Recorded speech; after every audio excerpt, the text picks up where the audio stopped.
Good evening, ladies and gentlemen. My name is John Kiernan on the Conservation Commission, and welcome all to the February 8th, 2022 meeting of the Milton Conservation Commission. As a matter of formality, there are 2 points. One is that we invite everyone to ask questions, make comments, but we do require that you identify yourself because we're making a record of this under the open meeting law. And the second point of formality is that we always introduce ourselves. My name is John Kiernan. Arthur Doyle, member. Ingrid Beatty, member. Wendy Garpo, Commissioner. Todd Hamilton, Commissioner. And I'm looking for Hans and I don't see him. Did I miss anybody? No. All right, so we have our quorum. We're ready to begin. And I'm going to do something a little bit out of sync here, and that is as we look at the agenda, and for the benefit of anybody that might appear on two of our items or members of the public that are interested, I draw your attention to number 3, which is modification of an order of conditions at 37 Robin Street. I don't believe anyone is here because at an announced public meeting on Saturday, this past Saturday, that issue was addressed. The applicant had requested a minor modification to the order of conditions. The commission in public session took 2 votes, one to determine whether or not it was a minor variation. And we voted in the affirmative unanimously that it was. And the second vote was to adopt that revision to the order of conditions. And by way of background, the factual background, and to put in context the vote, the applicant had asked to move the footprint of the home 5 feet closer to Balster Brook. That movement was still within the outer riparian zone. And for those familiar with the Rivers Protection Act, there is an inner 100-foot zone and there is an outer 100-foot zone. And the regulations are much stricter on the inner riparian zone. So this movement of 5 feet did not change the total amount of space altered, and it stayed outside of the inner riparian zone. So we deemed that to be a minor modification, and we voted in favor of revising the order of conditions. Second, we move on to 1632 Canton Avenue. That also was on the announced agenda at a public meeting last Saturday, and we met on site. And the issue there was whether or not to reconfirm an order of conditions that we had actually voted for last October. And the issue was a question by DEP as to whether or not there was an exemption from the Rivers Protection Act, which in fact was passed in 1996. If it was a buildable lot prior to 1996, then it's exempt from that inner 100-foot inner riparian zone that I just mentioned. And in this case, we asked for an opinion from town council that as long as someone was eligible under municipal law to make it a buildable lot, even if it was not then a buildable lot, but if it was eligible for it, then it was subject to the exemption. And after receiving that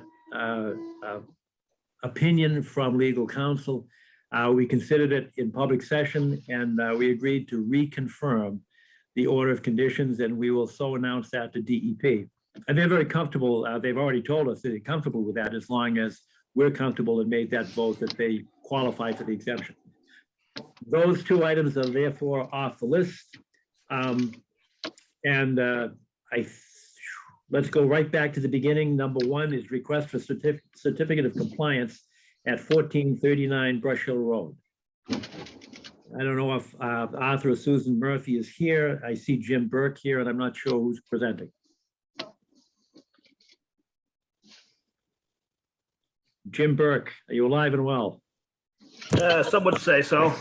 Good evening. Actually, I saw Marion McKettrick out there. I thought maybe she would be presenting.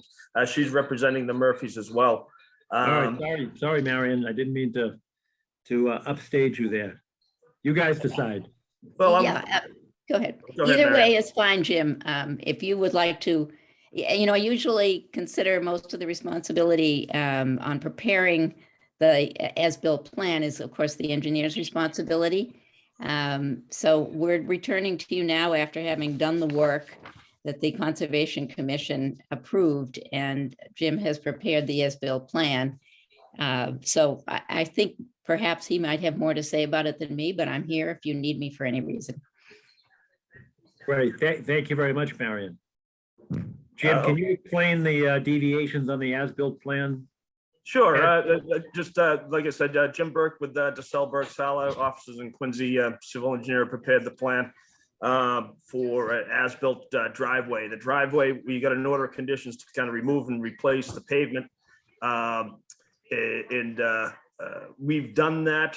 We've created the as-built plan. We showed some discrepancies, I'd say more or less due to survey. I think one of the big items might have been where we originally had the crossing over the culvert. We talked about doing an 11-foot paved width. And then we got away from actually paving across the culvert, and the existing pavement in that area is 12 feet. So we had to blend in to that apron when we came through there. So my guess is that's kind of where the extra 208 square feet came in. And the rest, I think, is really kind of just due to the survey error over that length of pavement. Just where the shots were got and from the original survey and where they were got in the as-built.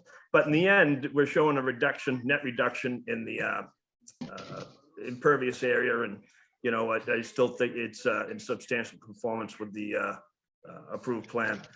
Steve Ivas and the contractor came up with a kind of an ingenious drainage solution to using cobbles, open pit cobbles, and to allow the water to not channelize and disturb the actual edge of the driveway. So I don't know if Steve's available to comment, but he seemed happy with the final result. He is not available to comment. He's out of the country, but I have spoken to him, and you are correct. He was satisfied with that drainage adjustment right by the culvert. Yes, exactly right. Now, for both commissioners and for members of the public, we require to support a certificate of compliance that an engineer attests to the fact that the as-built is in substantial compliance with the order of conditions that we issued. In this case, we don't have a separate letter, but that attestation from Jim Burke is actually endorsed on the record plan itself. So if you look to that, you look up in the upper right-hand corner, that's where you see that.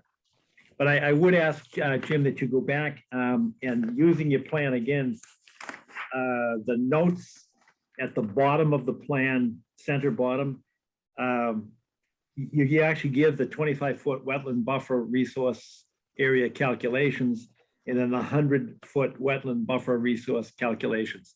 Can you just go through that quickly and then net it out at the end? Okay.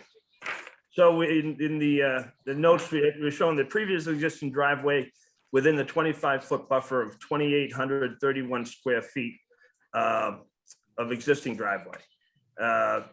Proposed, we had 2,196, and as built, we're showing a driveway of 2,404. So We've got a net reduction of about 400 square feet. Yeah, exactly right. And then in the 100-foot buffer, we have a slight increase, but the reduction in the 25-foot buffer ends up being a net reduction for the entire project. Okay, I'm reading here, the previously existing driveway within the 100-foot buffer was 9346. And the as-built driveway within the 100-foot buffer is 9402. Correct. So it's a slight increase overall. Well, I should say that maybe the notes aren't clear. The 100-foot buffer is between the 25 feet is inclusive of the 25 alone, and the 100-foot buffer is between the 25 and the 100. So it's really that's me not being clear on the plan. Oh, I understand this, so that there was a net reduction overall. Correct. Understood. All right, are there any questions from commissioners? Are there, hearing none, are there abutters or members of the public that have a question or a comment? I have a question. My name is Nehemiah, Yes, and we own, about 750 feet of that little creek frontage there. And we're going to have an orchard back in that area. And so it's going to be an organic orchard. And so we're definitely. Nehemiah, we may be talking about a different project. We're actually at 1439 Brush Hill Road. Are you Oh, talking okay. about the back of your house at 152 Robbins? Yes, sir. All right, we haven't arrived there yet. Okay. All right. Okay. All right. Well, but I'll give you a heads up when we get there. Thank you. All right. Anybody else, any member of the public or a butter wish to make a comment or ask a question about this request for a certificate of compliance? I hear none. Is there a motion to issue the certificate of compliance? So moved, Mr. Chairman. Thank you, Mr. Doyle. Is there a second? Second. Thank you. Ingrid, I think you beat Todd to the punch there.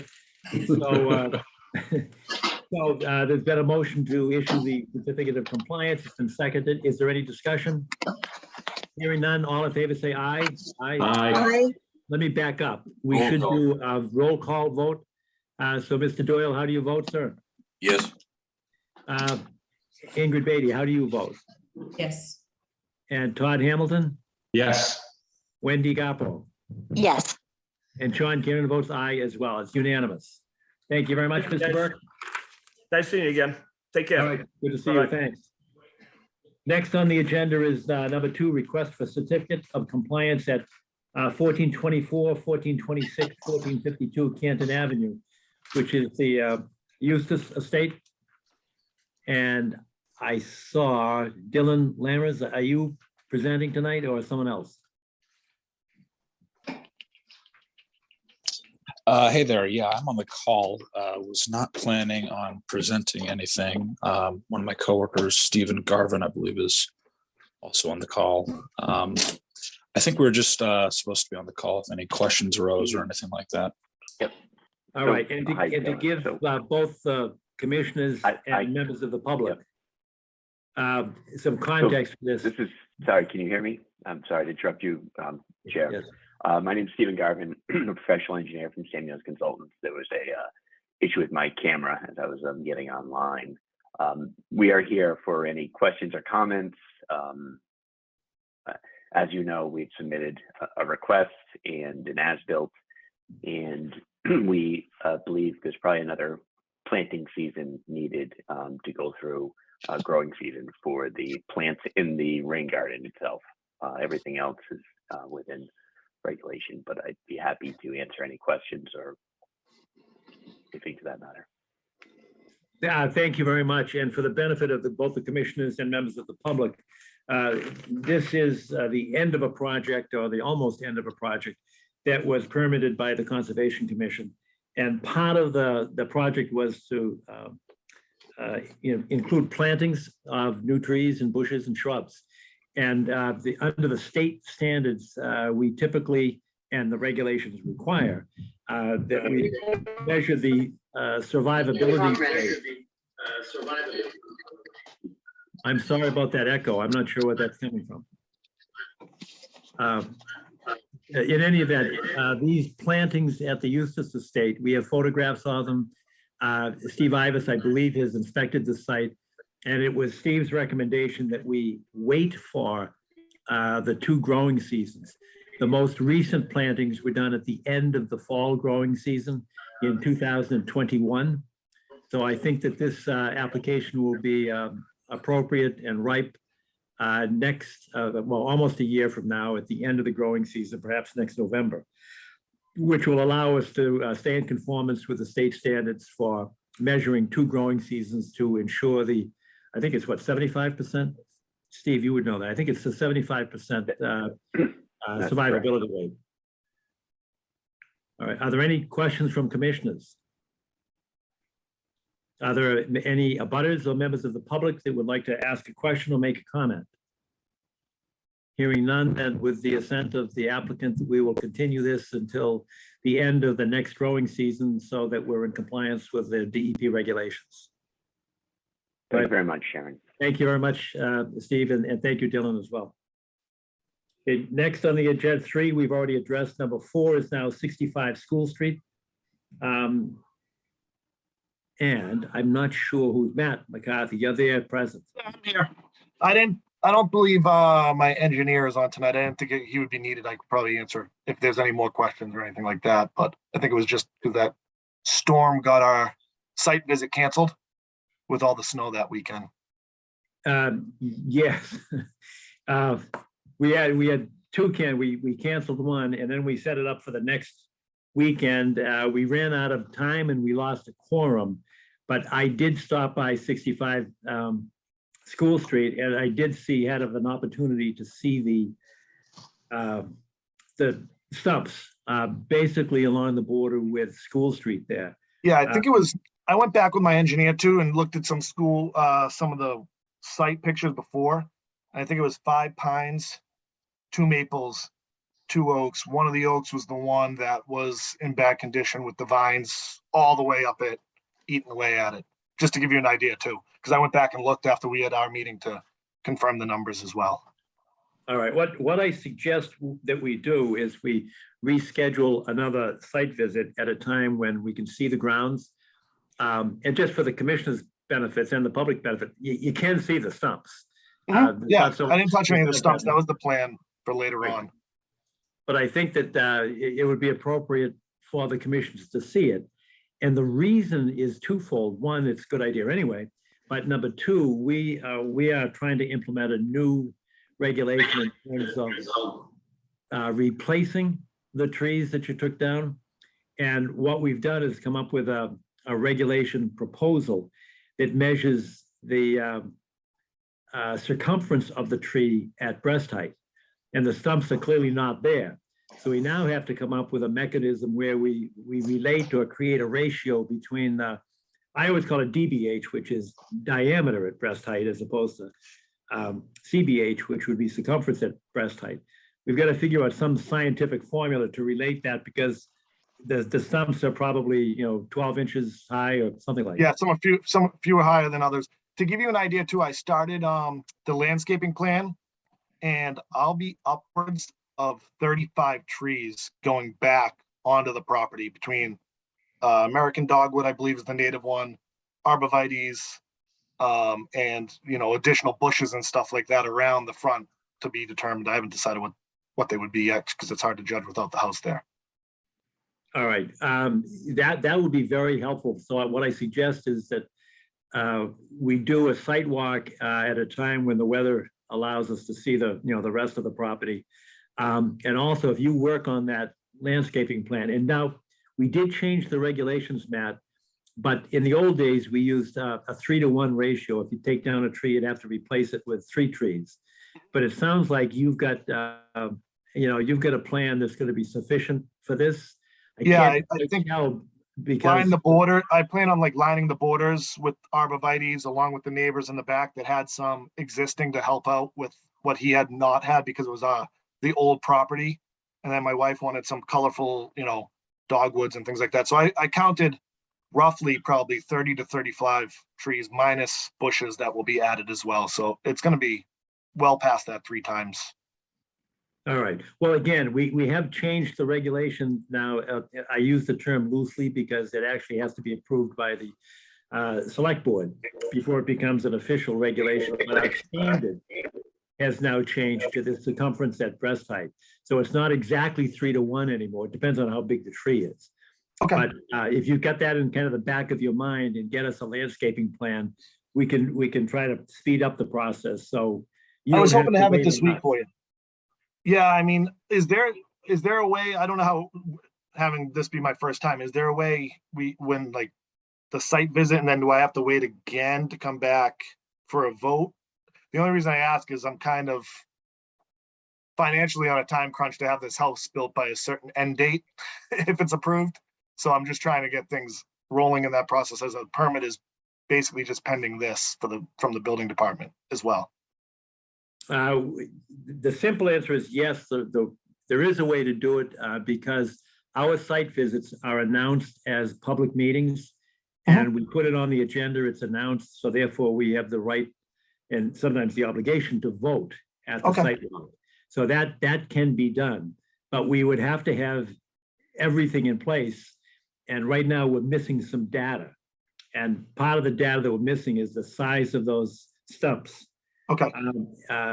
So what I suggest is that I'm trying to remember when Steve Ivas comes back. He's our agent. I don't think he's back until 13th or 14th of March. Does anybody know? He would be our agent. I know he said beginning of March to me, John. All right. Well, that should give us enough time that if we could get that the measurements from him, because he's our circumference guy. And then we would have that for the March, I think it's March 8th, isn't it, meeting?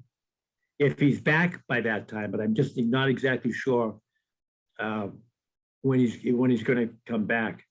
Now, why don't I do this? I mean, I've seen it. I can get down and I can do some ballpark measurements that I would encourage everybody to just take a drive down School Street because it's right on the edge. It's right on the street. You can just stop your car and look at it. You can pull in the driveway, whatever you need to do. There's still the driveway there.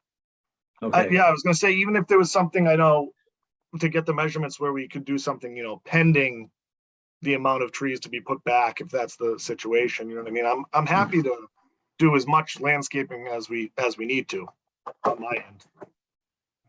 All right. Mr. Chairman, I have the March calendar and the Concom is scheduled for the Ides, March 15. Oh, great. That's excellent. And how, how scholarly of you to note. Yes. The Ides of March. All right. All right. Well, that will give us enough time to get Steve out there. So let's target a resolution of this on the meeting of on the 15th. Steve will be back. We'll have the data that we need. And if we have your landscaping plan, you might want to err on the side of being generous with the trees. Therefore, you'll fall within our performance standards. Okay, yeah, I'll have that.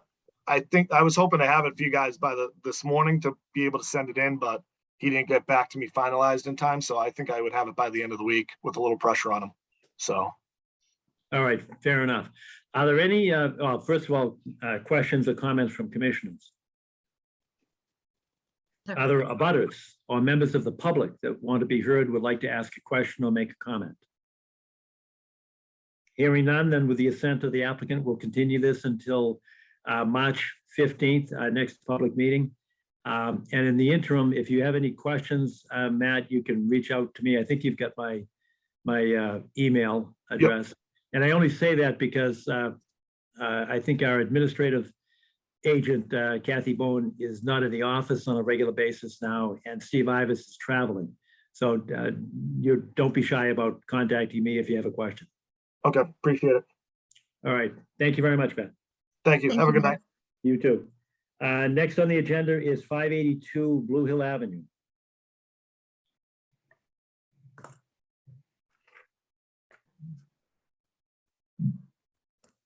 And I'm scanning what I'm looking at before me, and I don't see Hans.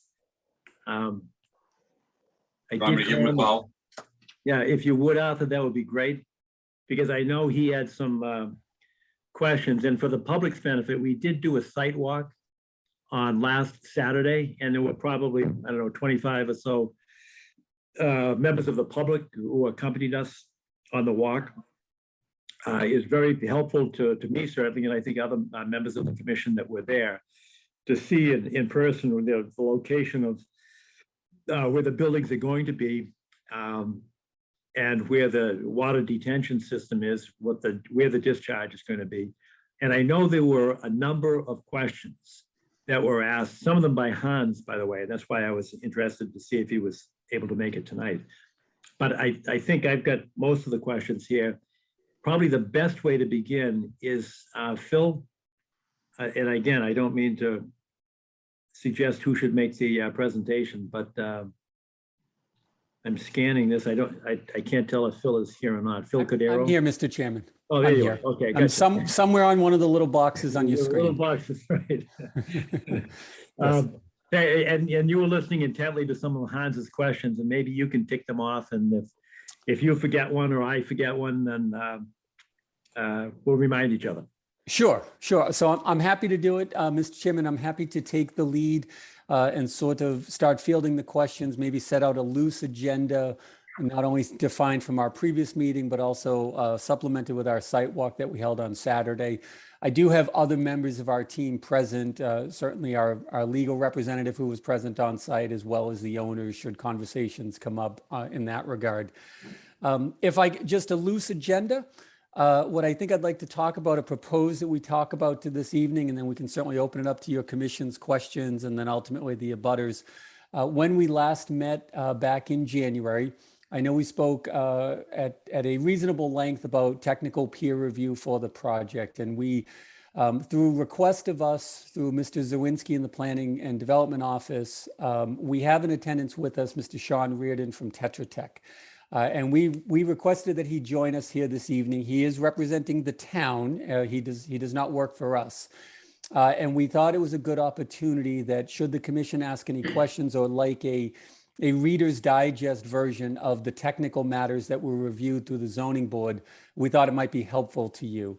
One of the other items that we provided since our last meeting is all of the correspondence that took place between the record engineer DeSelberg Sala and Mr. Reardon from Tetra Tech, just so the commission can educate themselves in terms of where the project started and where the project ended in terms of the application that's here in front of you. So he's here this evening for that purpose, Mr. Chairman and members of the commission.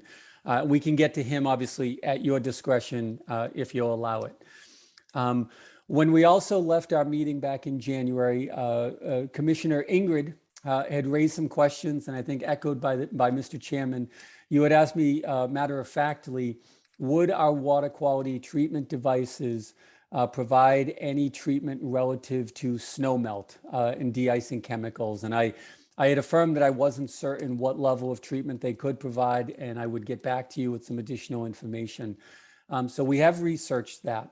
And the water quality devices that are on the plan, and I can certainly share plans, share the screen if amenable to the commission.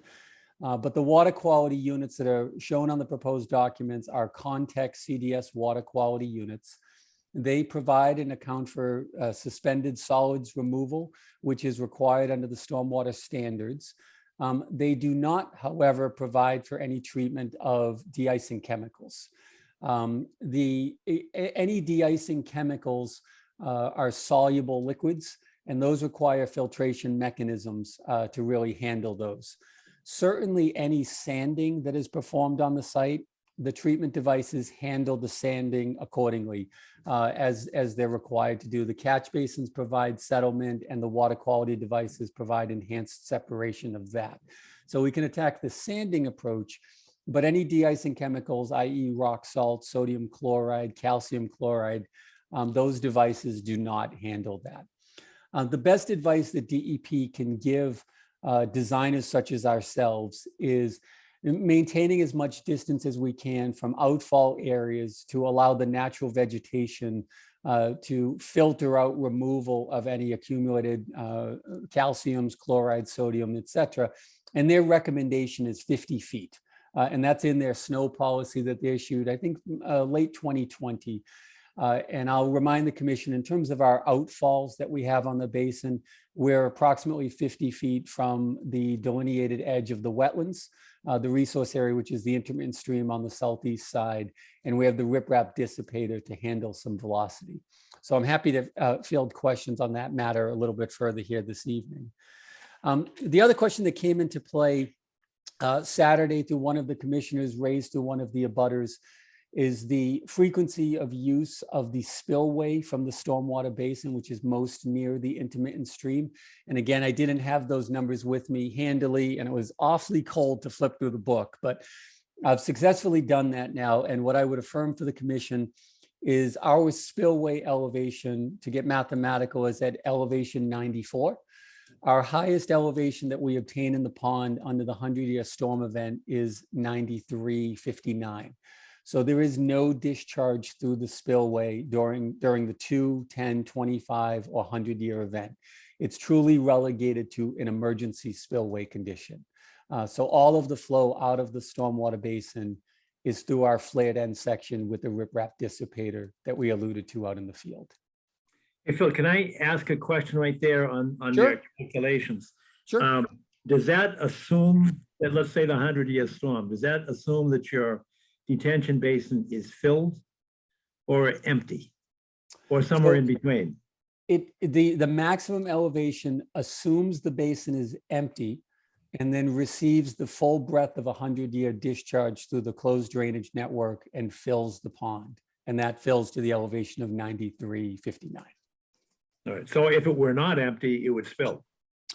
That's correct. So the requirements that we have are the stormwater basin needs to dewater within 72 hours to meet the stormwater standards. And it does do that.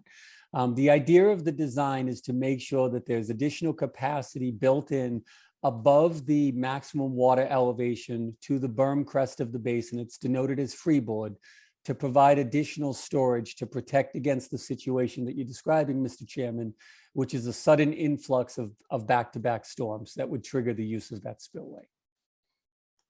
Okay. All right. Now, just so you know it's coming, and I'm sure there will be some people that will be presenting from the neighborhood. Mhm. And I want you to know that we received today 2 videos of, water, groundwater on the site, surface water, that is. And we also received an 1885 town map showing where Ballster Brook was at the time. So I just want you to know that that's been added to the public record, and the commissioners have received copies of that. But at this juncture, if you were to go to the DPW and say, let me see that, it wouldn't be there because we don't have a good data file, electronic file. But I will send to you that which I received today, just so that you have it. Yes, I would request that. So obviously, if you did receive that information, we don't know what's contained within it. So we would be handicapped in terms of trying to address it here on the fly this evening. But if you'd be kind enough to share that with us so we can review it and be able to speak more intelligently about it, that would be great. I asked Sean earlier tonight from Milton Access TV if first he could share the screen share component, which he can, and second, whether or not he's able to share those videos, because I forwarded them to him too, so that everybody could see them. And he said he did receive them, and good news, he can see them, and they're good quality, but he just can't screen share, and reasons that I sure can't explain. And he's the expert, and he couldn't explain it. So we'll have to get those to you, and I commit to do that. Yes, we appreciate that. Great. And then the last thing that's on my list, which again also came out through discussion at the site walk last Saturday, is I think the abutters that were present, and certainly members of the commission, wanted to have an understanding of rate of runoff, pre and post rate of runoff, and pre and post rate of volume, and what the difference means between the two, and how the application complies. And what we're required to do under the stormwater standards is we're required to develop a set of pre-development watersheds, i.e. analyze and determine how much water is leaving the site under present day conditions. And we do that with two variables. One is the rate at which it leaves the site, so in cubic feet per second. The other is in terms of the volume of water in aggregate that leaves the property, either expressed as acre feet or cubic feet. Our mandate under the stormwater regulations is that we need to ensure that no treatment, no discharges leave the site untreated, and that our post rate of runoff development is either at or below the pre-development rate of runoff. And rate, again, is quite specified in the stormwater regulations. What the regulations do not define is volume. The Mass DEP stormwater standards do not dictate that the volume condition needs to be met at the discharge points of the property line. Now, that creates a little bit of confusion in terms of whether or not the project is creating an exceedance of water runoff, whether it's creating an adverse condition. And the numbers that we have inside the report, and we can certainly speak to it in greater detail, and I certainly don't mean to dump an influx of numbers onto the commission here this evening, but I think it's important that we weigh what we're looking at and dealing with is the discharge volume calculated at the intermittent stream at the southeast corner of our property line, by example, during our 2-year storm event is 6.56 acre feet. And under post-development condition, it's 6.59 acre feet. So it's approximately 0.03 acre feet as an increase. It is in fact an increase, which is allowable, but it is a de minimis increase. And that increase consistently goes through the remainder of the calculations. For example, the 10-year storm volume is 13.12, and the 10-year post-development storm volume is 13.15. And then similarly, in the 100-year event, and I'm leapfrogging over the 25, but I have it if you'd like it. The 100-year event is 24.39 in the pre-development condition and 24.41 in the post-development condition. So 0.02 acre feet as an increase. So it doesn't represent an adverse condition increase. It just represents that the mathematical total volume of water leaving the site during the course of a storm event are in fact those numbers. And therein lies our analysis and the data that's put forth. And certainly if Mr. Reardon speaks upon how he reviewed the applications to the Zoning Board of Appeals, those are certainly numbers that are looked at as part of that peer review process. So that's my quick tally. Yes. Can I hold you right there? Because I Sure. know the Yep. question is going to come up. And that is apropos of what you just said about the point at which the water leaves the property. I know there was a neighbor that had expressed concern about what's happening to, downstream to Balster Brook. And can you address that? Because if somebody's going to say, listen, even if it's off property, it's still within our jurisdiction. We don't want to just, move the water and create some kind of a hazardous condition or flooding off property. So can you kind of translate that into layman's terms in terms of the 0.02 or 0.03 excess water? Where's it going and what's happening to the houses that live downstream? Yeah, so it's an excellent question. And the translation of what that math means in terms of practical reality is certainly very important. Clearly what happens is that water is going to end up into the intermittent stream that exists there. It's a very shallow amount of volume water. When it enters the stream, there would be a rise in the water level inside that stream temporarily as that water discharges from the site. Now, the exactness of that rise, I don't have that data in front of me. And if that's a data point that we'd like to obtain, I can do my best to analyze that and give you some approximations of what that would be. But what I would assert to you without knowing the exact answer of that is it would be a very minute rise in that stream. Okay. All right. because I don't know if any of the neighbors, and I know that the Kevin and Patricia Donahue had sent the map.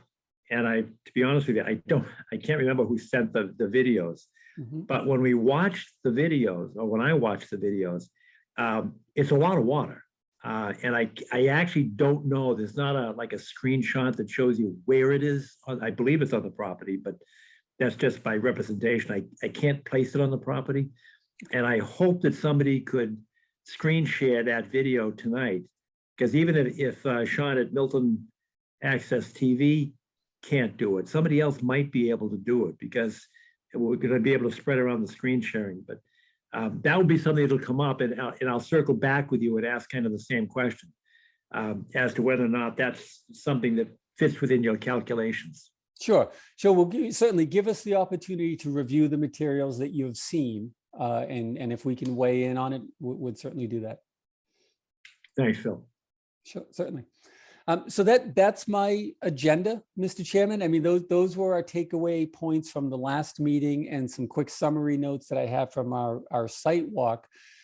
Certainly, you may have some other ones that I might have missed. Questions were moving fast and furiously. So I'm happy to certainly discuss those here with the commission, as you see appropriate. Oh, let me back up to something that you already said, and that is in terms of the inability of the system as currently designed to remove the chemicals. I got it that you could get rid of the suspended solids, the sand, but there's not a whole lot you can do about the chlorides. Very often we have applicants, homeowners that want to put a swimming pool in, and we used to have a real problem because when people backwash their swimming pool, a lot of the chemicals in the pool water get dumped into the wetlands. So we started saying, you can't do that, but you've got to use a closed system with a filter cartridge. So it was easy because they kept the water internal. So they cleaned it sort of internally and then just changed the cartridge when it became dirty. I'm not suggesting that you could do that here, but is there some kind of technology where there's some decontaminating system? And you can answer it, and perhaps Ingrid could weigh in on that as well. Well, so I'll give you the short answer, and I'll welcome Ingrid's add-on to it if you'd like. Are there filtering systems for soluble chemicals through stormwater? Yes, of course. And they can be done, and they can be utilized. They're also quite expensive. The effectiveness of them needs to be carefully weighed in terms of what technology you use and in what location. There are cartridge filter systems that can be done. Oftentimes municipalities will require them for phosphorus removal. And in fact, I think some areas in the town of Milton have Filterra storm treatment systems as part of the DPW systems. So they do exist. They're not often implemented on relatively small projects like this. So I'll stress again the DEP guidance about the best abilities to provide vegetation removal, natural vegetation removal, by creating separation to sensitive receptors. And certainly if Ingrid wanted to weigh in on that, I'd welcome that also. We could talk about that, of course. Yeah, Ingrid, any thoughts in that area? You're muted right now. Yeah, I just noticed that. Sorry. I started to say something and I realized. So the question, you say expensive on the order, those filtration systems. Can you give us sort of a sense of what you mean by expensive? $40,000 to $50,000 for a unit. Yeah, so that's expensive and maybe prohibitive. So in terms of the hierarchy of in harm to plants, surrounding plants that are exposed, rock salt, sodium chloride is the worst, and I'm sure you know this. Calcium salts are better, but still not great. And magnesium salts, magnesium chloride or magnesium acetate tends to be much better. As you can well imagine, the price tracks tracks that list. The magnesium salt derivatives are more expensive, but given the difference between, you know, rock salt, calcium salt and magnesium salt, I don't think it's prohibitive. And I would ask you and any input from the commissioners if we could write in that we require a calcium salt based ice melt or snow melt for this project. Yeah, Ingrid, just to jump onto the suggestion, you know, we've talked about it as a team. We understand the sensitivity of what you're suggesting. We obviously urge the commission to handle snow removal and recommendations on this project like you would on any other project in the town of Milton. So there's no inherent uniqueness here or isolation, but we are certainly prepared that if the commission wanted to entertain it, we would be amenable to agreeing to a condition to not use sodium chloride on the site. So at least make that best foot forward of reducing that potential concern that the commission has highlighted for us. Use some of those alternative chemicals that meet the demand. We certainly want to preserve the right to use the de-icing chemicals. We obviously have pedestrians here. We have sidewalks.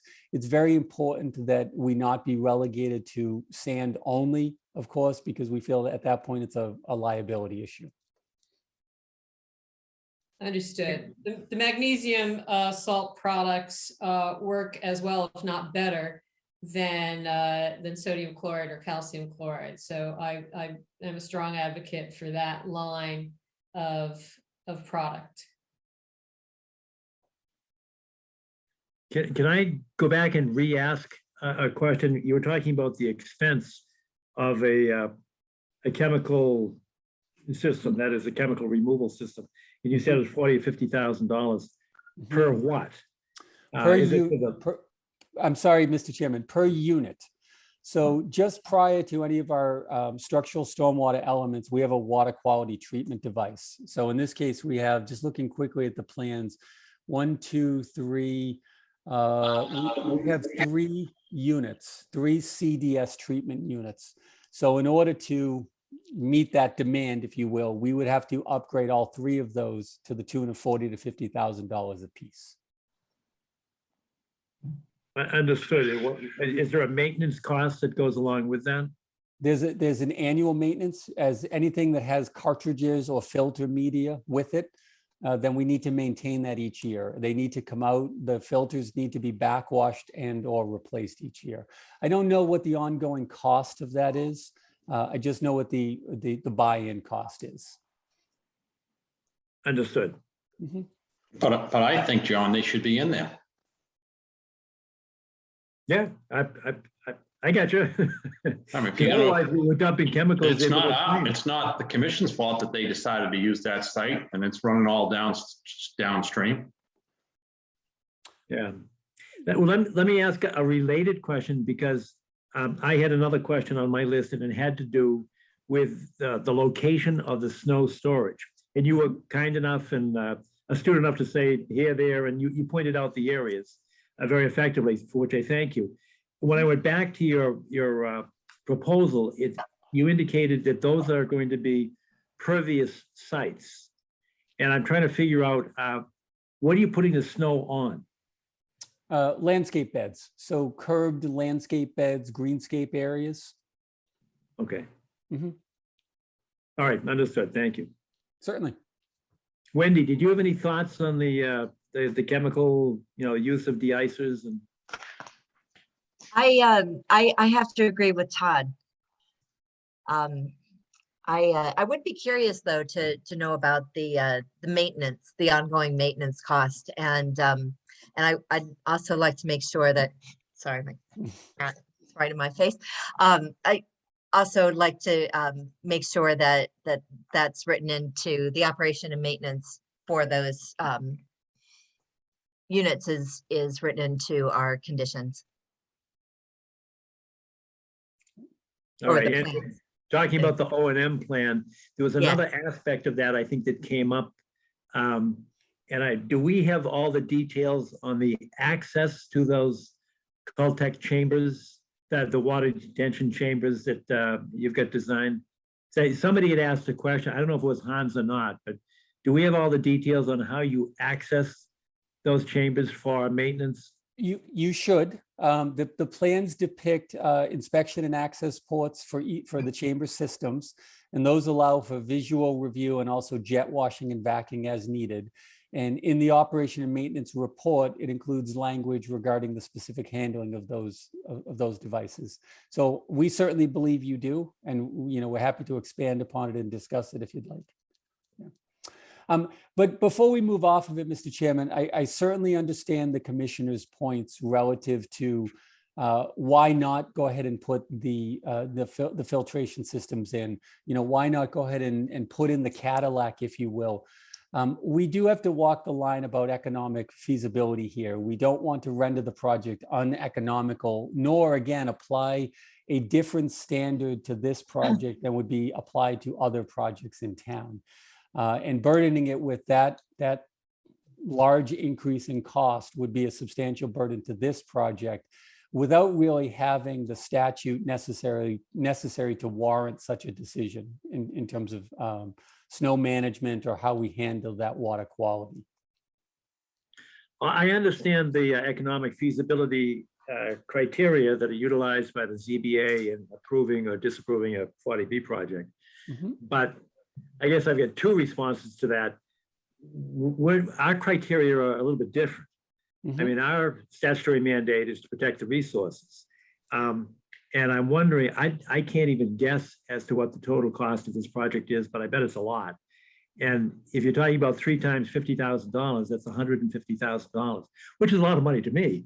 But if it's a $20 million project, I don't know what it is. I'll make up a number, $20 million. I don't know what it is. Mm-hmm. But it doesn't seem to be unfeasible Sure. for a project of this size. And in terms of uniformity of application of our criteria, I go back to what I said. We have actually disapproved or at least made people move swimming pools and prohibited the use of that discharge of that contaminated water, chemically contaminated water. Now, it was easier for them because, initially the closed systems with cartridge filters was more expensive. I think the cost has come down a bit now. I think most pools are now made with a closed system, but it wasn't too long ago that it was an expense. Mm-hmm. But we thought it was appropriate in order to protect the resources. What is the overall, what's the ballpark cost of the project?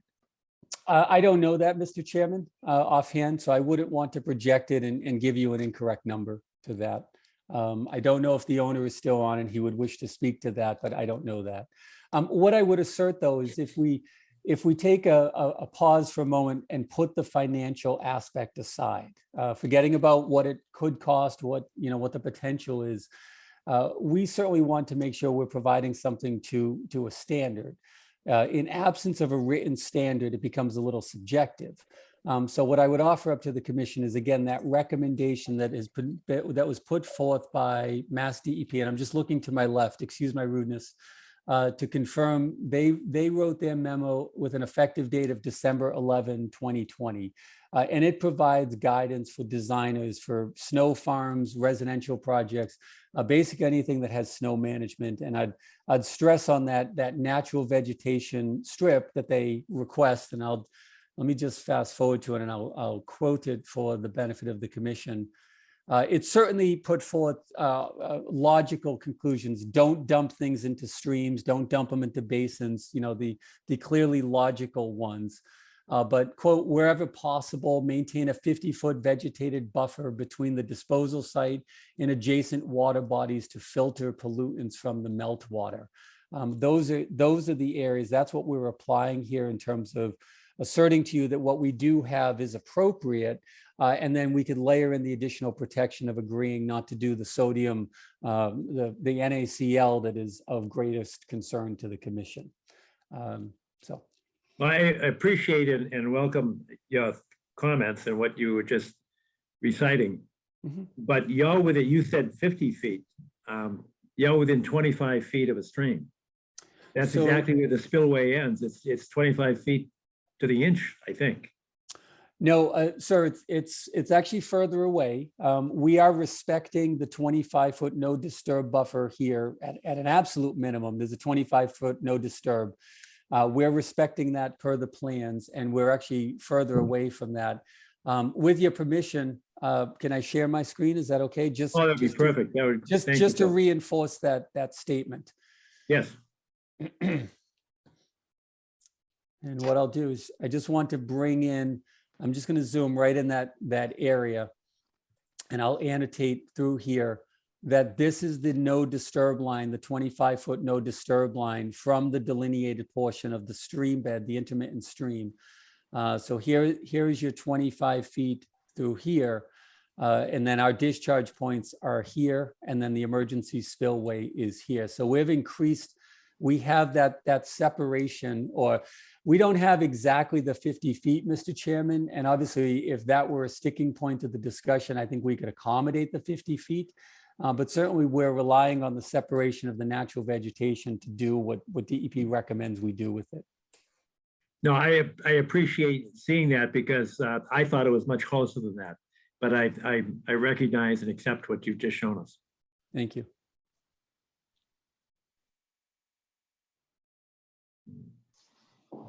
And would you mind, would you also mind if you can do it graphically with your magic red pen there?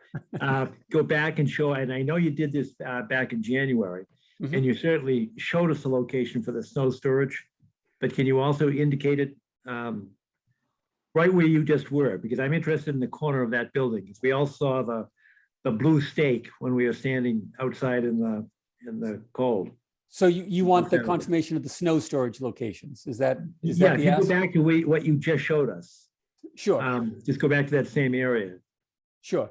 So let me zoom right in here. Hold on. So it's not uniquely identified on this particular plan, but there's a snow storage area here and a snow storage area here. And when we were on site, we had a building stake, and I don't know whether it was exactly this corner or this corner, but it was in this general vicinity here.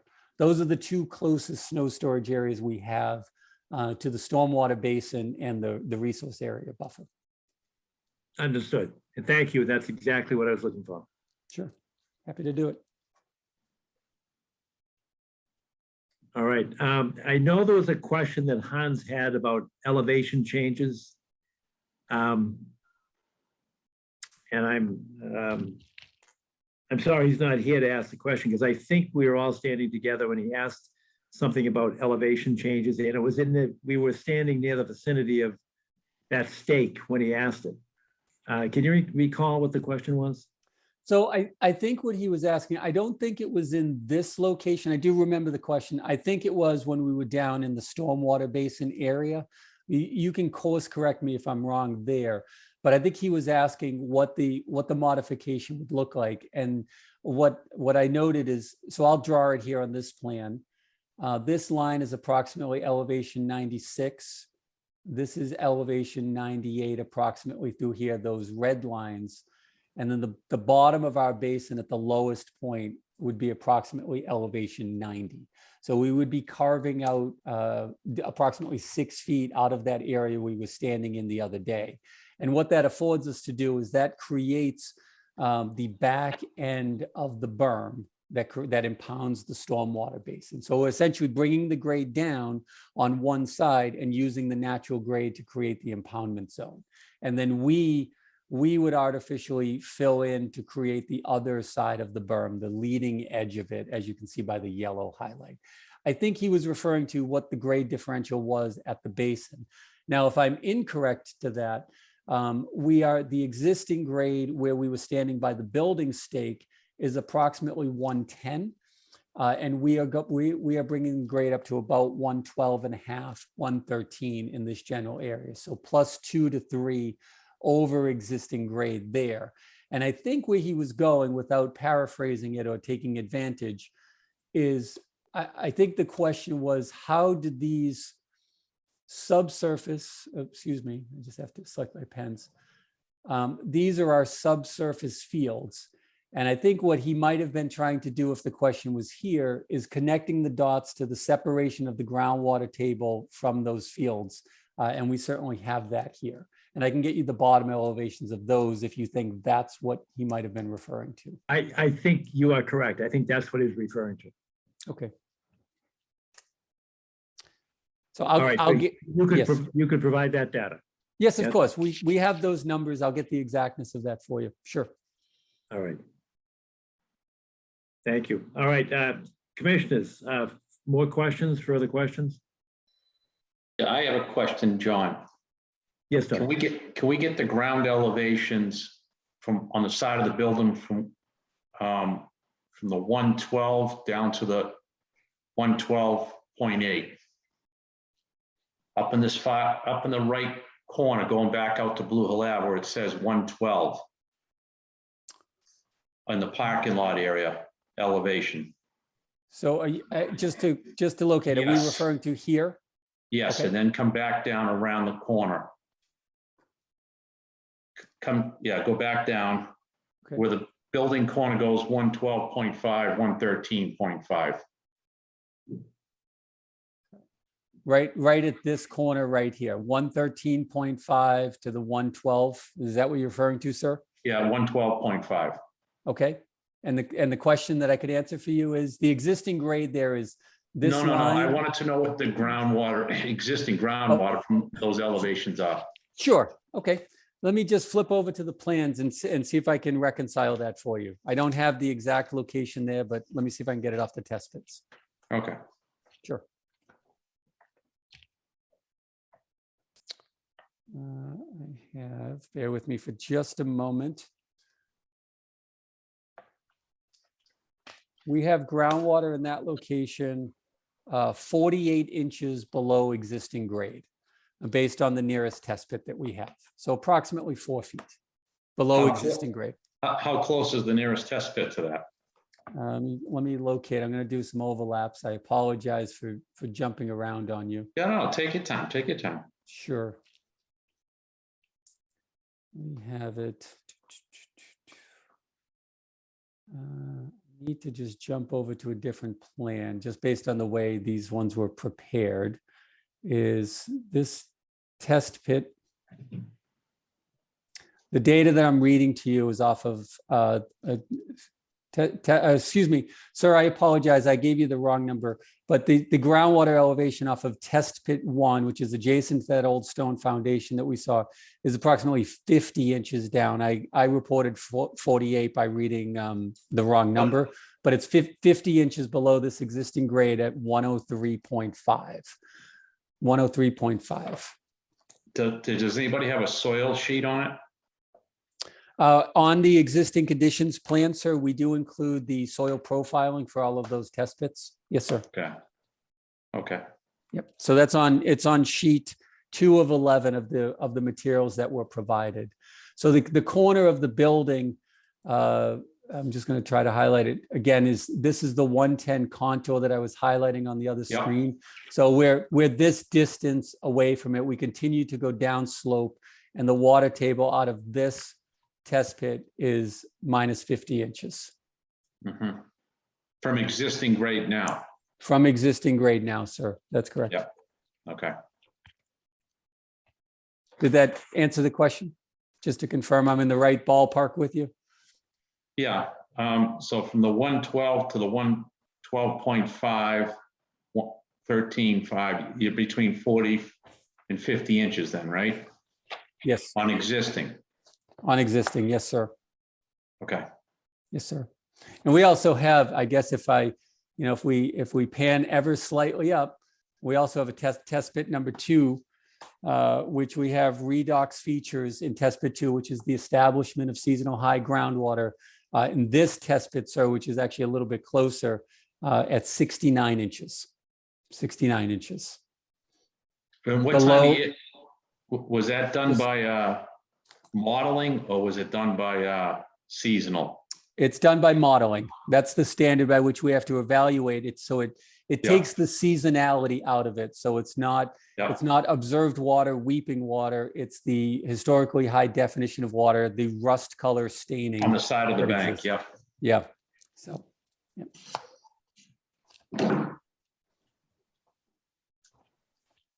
All right, and apropos of groundwater elevation, I know there was a neighbor comment when we were all gathered there suggesting some kind of I thought she used the term underground stream. And I know that, that has many different connotations and definitions.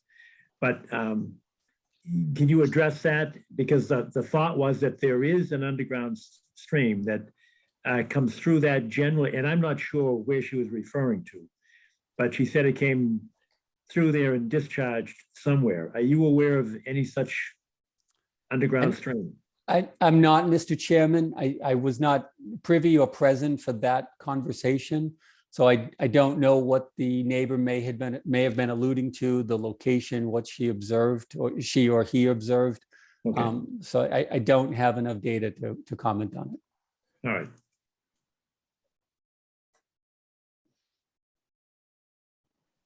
Other commissioners, questions? Are there abutters first, and then members of the public that would like to ask a question or make a comment? Mr. Chairman, I know you're opening it up to public comment. I apologize for interrupting. Would you or the commission like to hear from Mr. Reardon, who we brought here this evening? Is that Sure. And I guess to put in context, what we're struggling with is the amount of water there and what happens when you drop a foundation with underground parking in there. Where does the water go?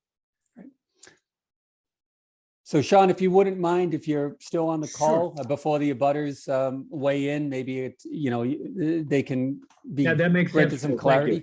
Sure. Thank you. Yes, sure. Real briefly, my name's Sean Reardon. I'm with an engineering firm called Tetra Tech out of Marlborough, Massachusetts. We are acting as the Zoning Board of Appeals technical review consultant on several 40B projects, including the one here at 582 Blue Hill Ave. So as part of our work for the ZBA, our charge is to review what's called the preliminary plan. So the standard for submittal is a little bit less than for you guys. You guys are reviewing final plans for a more refined product. They may be a similar thing, but the standard for what we're reviewing for the ZBA is a little bit short of that. So what we try to do is look at all the foundational analysis to number one, prove that the project is constructible within the regulations. So we did quite a bit of technical review of the project. The project evolved pretty significantly. A lot of the things that you see on the plan came from a collaborative process between Jim Burke and I and our teams and Phil as well. So what we did do is we did an exhaustive analysis of their work and a pretty exhaustive peer review. To answer your question, the water moves exactly the way it moves currently. Groundwater moves very, very slowly, on the order of feet per day. There's introducing a foundation into the groundwater table, in our opinion, doesn't have a measurable effect on the flow of the water in the ground. The stormwater, similarly, they meet all the standards. We feel they did a relatively good job at addressing all the technical issues. We think they met the standard for peak discharge, and they met the standard for required recharge. I'd add one question or one thing to the previous commentary. Keep in mind there is a lot of infiltration on the site, and infiltration is probably your best way of dealing with salt in runoff. I'm not aware of any treatment technologies that remove salt because it's suspended in the liquid, and it's not extractable in any easy way. The best way to deal with salt is to use infiltration measures, which they use exhaustively out here. But that being said, our standard review was pretty high. We spent a lot of time in coordination with the neighbors, engineers, in coordination with the design team. So we feel the product that we've got is reviewed to a pretty high standard. Well, I guess the big question, and this is not really a technical one, but where does the water go? And what we heard at the meeting on Saturday morning was that, look, there's a lot of water here. There's a big increase in the impervious surface. and you're dropping like a big bathtub foundation into the earth, where does that water go to? And where's it going to end up? And one of the specific questions is what's the impact on Ballston Brook if you go down towards Meeting House Road? Some of the folks down there already have some flooding concerns, and they just want some assurance that moving this water, and again, I use the term bathtub, if whatever you want to call the foundation, it's pushing the water out somewhere. So where does it go, and how do we alleviate that? Now, I understand, and Phil's gone through that, you slow it down, the Caltech chambers, the level spreaders, and you've already mentioned the, recharging and absorption into the earth. I get that, but there is going to be a change, and they need some level of confidence that they're not going to have a whole lot more water in their basement. Right, so there's two issues let's break that discussion up a little bit. First, there's groundwater issues, and then there's surface water issues. Yes. So when we talk about peak rates of runoff and things like that, when you see superficial flooding, usually that's a function of too much water trying to travel over the surface, and it can't get to where it needs to go fast enough. That's a little bit different than, say, when your basement floods. That's usually groundwater rising up in the ground. So two very, very different issues with very different characteristics. If we can, let's deal with the stormwater stuff first, the stuff that runs off the surface. The flooding that we see downstream is largely a function of that you've got a large drainage area that comes down the hill, across Blue Hill Avenue, through the site, down to the bottom of Meeting House Lane. This site is more at the low end of that larger area. So you get the Vos Hill neighborhood up the street. All that runoff comes down across Blue Hill Avenue in that intermittent stream. The vast majority of the flow that creates flooding is from that larger area upstream. So changes on this site aren't likely to impact that, because the larger amount of water is coming from the larger area that's further upstream and takes longer to get here. So usually by the time the site discharges to the stream, that flow is already gone by the time the big slug from upstream comes in. So we felt confident. It's a bit of an oversimplification, but we felt confident for that reason that nothing that's proposed at this site will exacerbate flooding downstream. As far as the groundwater table goes, introducing the foundations into the groundwater table, unlike a bathtub, the groundwater table isn't really constrained on any side.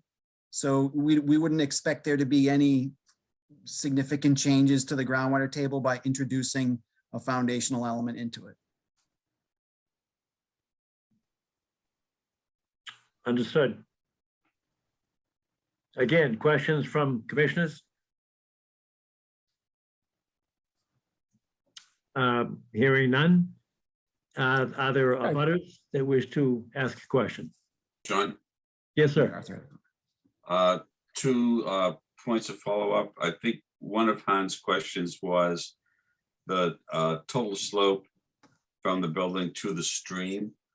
I don't know if I recall if that was something that was answered, but it did come up at the site walk. And the second one that remains open was whether or not there would be any fencing around the retention area like we have around swimming pools. Phil, I think that goes back to you. I am muted. Sorry about that. So I can answer the slope question with a little more clarity. I'm not sure what Hans may have been asking in terms of the slope from the building down to the basin. I think when we were out on site, and if somebody can course correct me, I'm happy to answer it. We talked about the natural slope that was out here from this line down, from this point down, that would all remain as it is. And we talked about this manufactured slope at a 3-to-1 grade, which is typical for slope stabilization and maintenance purposes. I don't know if we were talking about an overall delta. If we were talking about a delta from approximately this corner of 113.0, obviously we're sloping downstream. This line that I drew here is about 90. So we're looking at 20 plus feet of grade changes. I think everybody can appreciate from the walk on Saturday. I don't know, Mr. Chairman and Mr. Doyle, if that was Hans's intent, but I can certainly elaborate further if you'd like to infer what he was looking for. I don't know My beyond memory that, John, I'm sorry. No, my memory is correct, at least with respect to the, as we look at the chart here, to the right of the detention basin. I was standing there when he asked about that, whether or not there would be any changes to the existing slope, and I think he said no.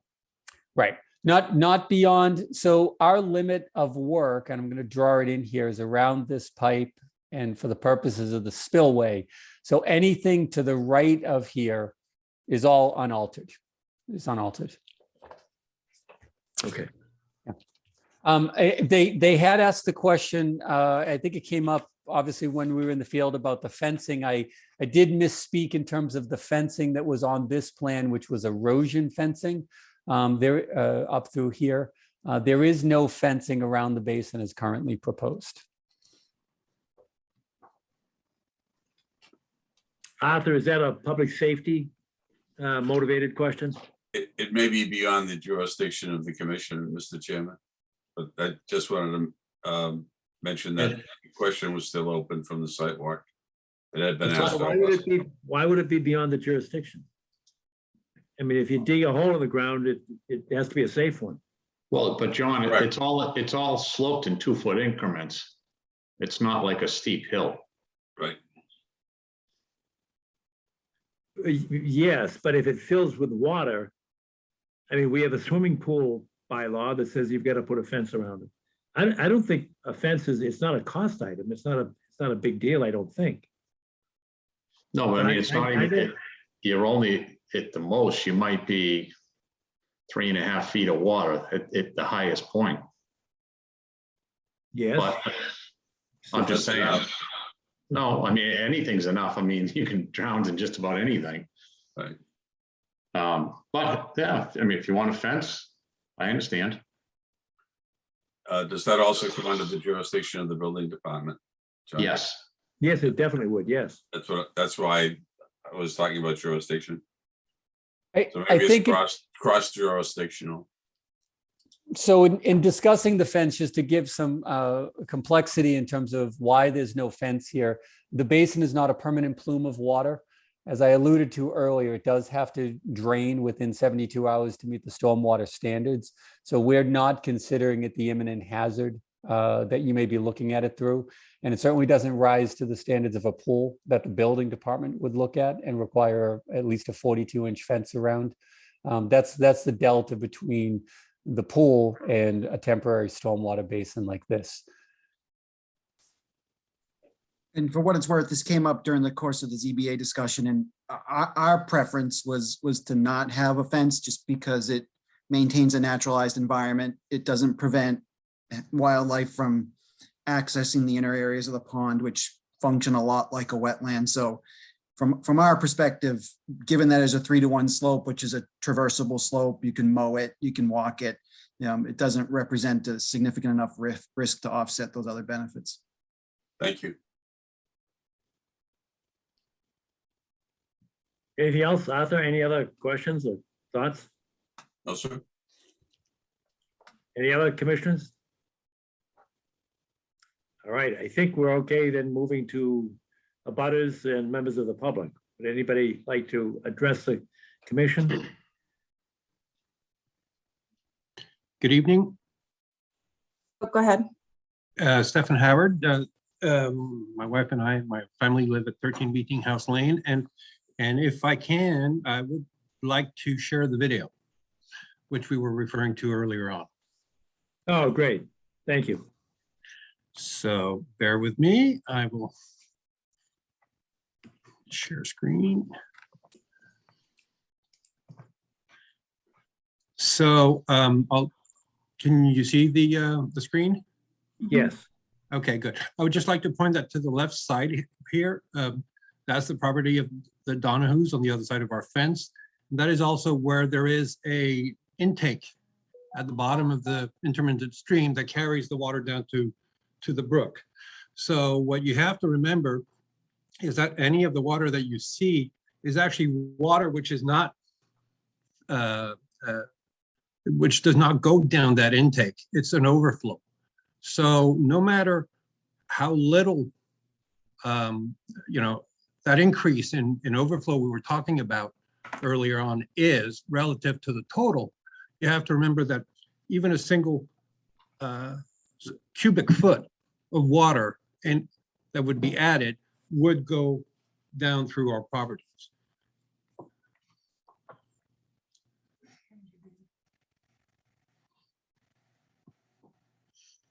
When was this taken? That was taken in June of 2020.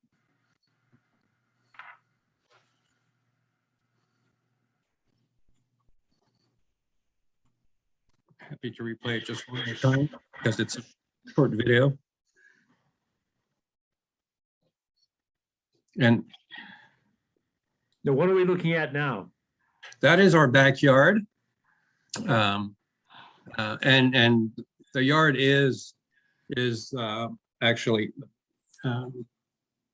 you can see from the topography of the yard that stream does run there, I would say on a regular occasion. Hard to say how many times it happens per year. Can it happen more than once a year? Yes. Does it happen every year? No. Was it ever a 5-year or 10-year or 25-year storm? No. But again, that is the excess water, which does not go through that intake that takes the water down to the stream, to the brook down the road. And again, you also have to remember back to the chemicals we were talking about is all the abutters, all the people downstream right now have very few chemicals and, coming down, and that anything which might come out of the overflow, if we don't have a filtration system, if we don't have a system, that actually means we will have chemicals pouring down our backyards. I think that's all I have to say at this stage. Thank you. Thank you, Stephen. If I could ask you this, that's actually not the video that I received. In fact, I received 2 today. That was not one of them. Okay. No, I don't have the same one either, John. Yeah, okay. Well, so you have 2 videos. All right. Well, Phil, again, I'll get that to you.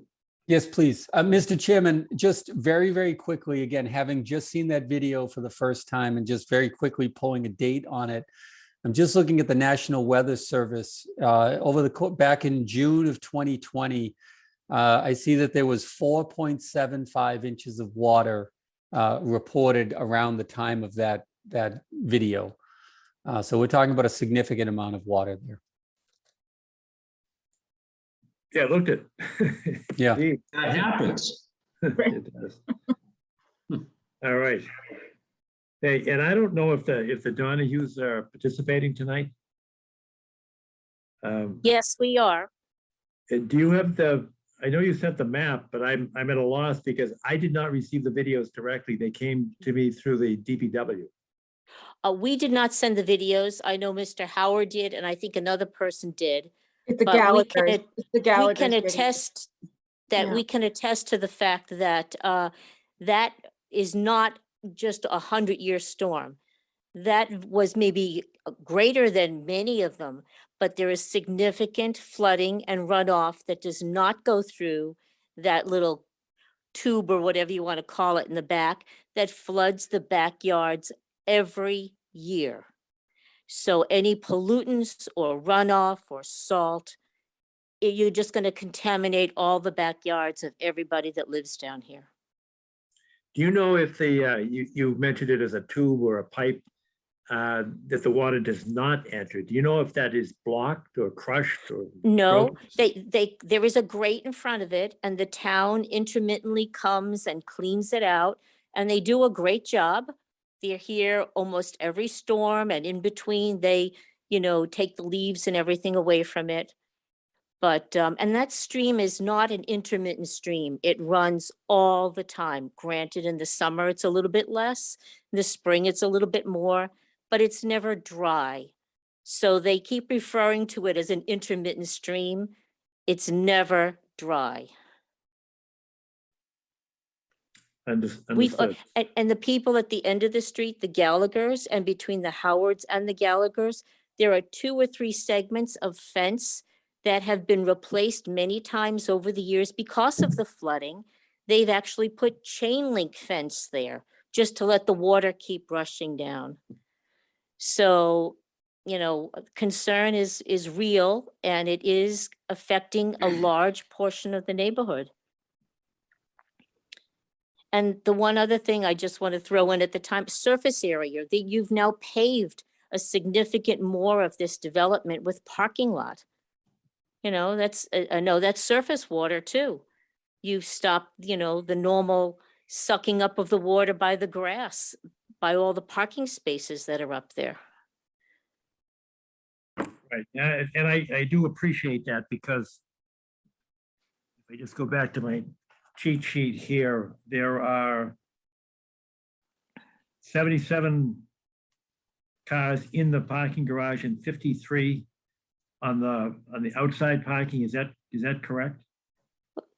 I guess the question goes to Phil. Am I Yeah. correct?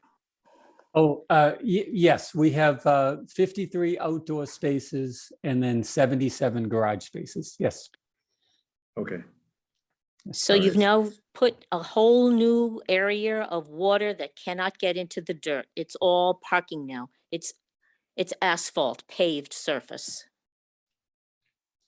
Well, I brought it up out of concern with the petroleum products that will come out of the cars. Yes.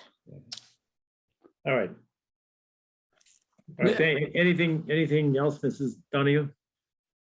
No, I'll let somebody else speak if something else comes to mind, but it's, you know, that 100-year storm that everyone talks about, and that other gentleman that just pulled the weather service. I mean, that may have been a little bit more than usual, but that is what happens all the time in the neighborhood. Okay, thank you. Thank you very much. John, do we know who sent the other video? Because I'm looking at it myself, because it was sent to me. Can you screen share it? I don't know how it's on. I don't have it on the computer that I'm not savvy enough to do it on that, but I have it from the email that was sent to me. Probably the same email you got, right? No, I forwarded it to you. Okay. I think everybody needs to see this one.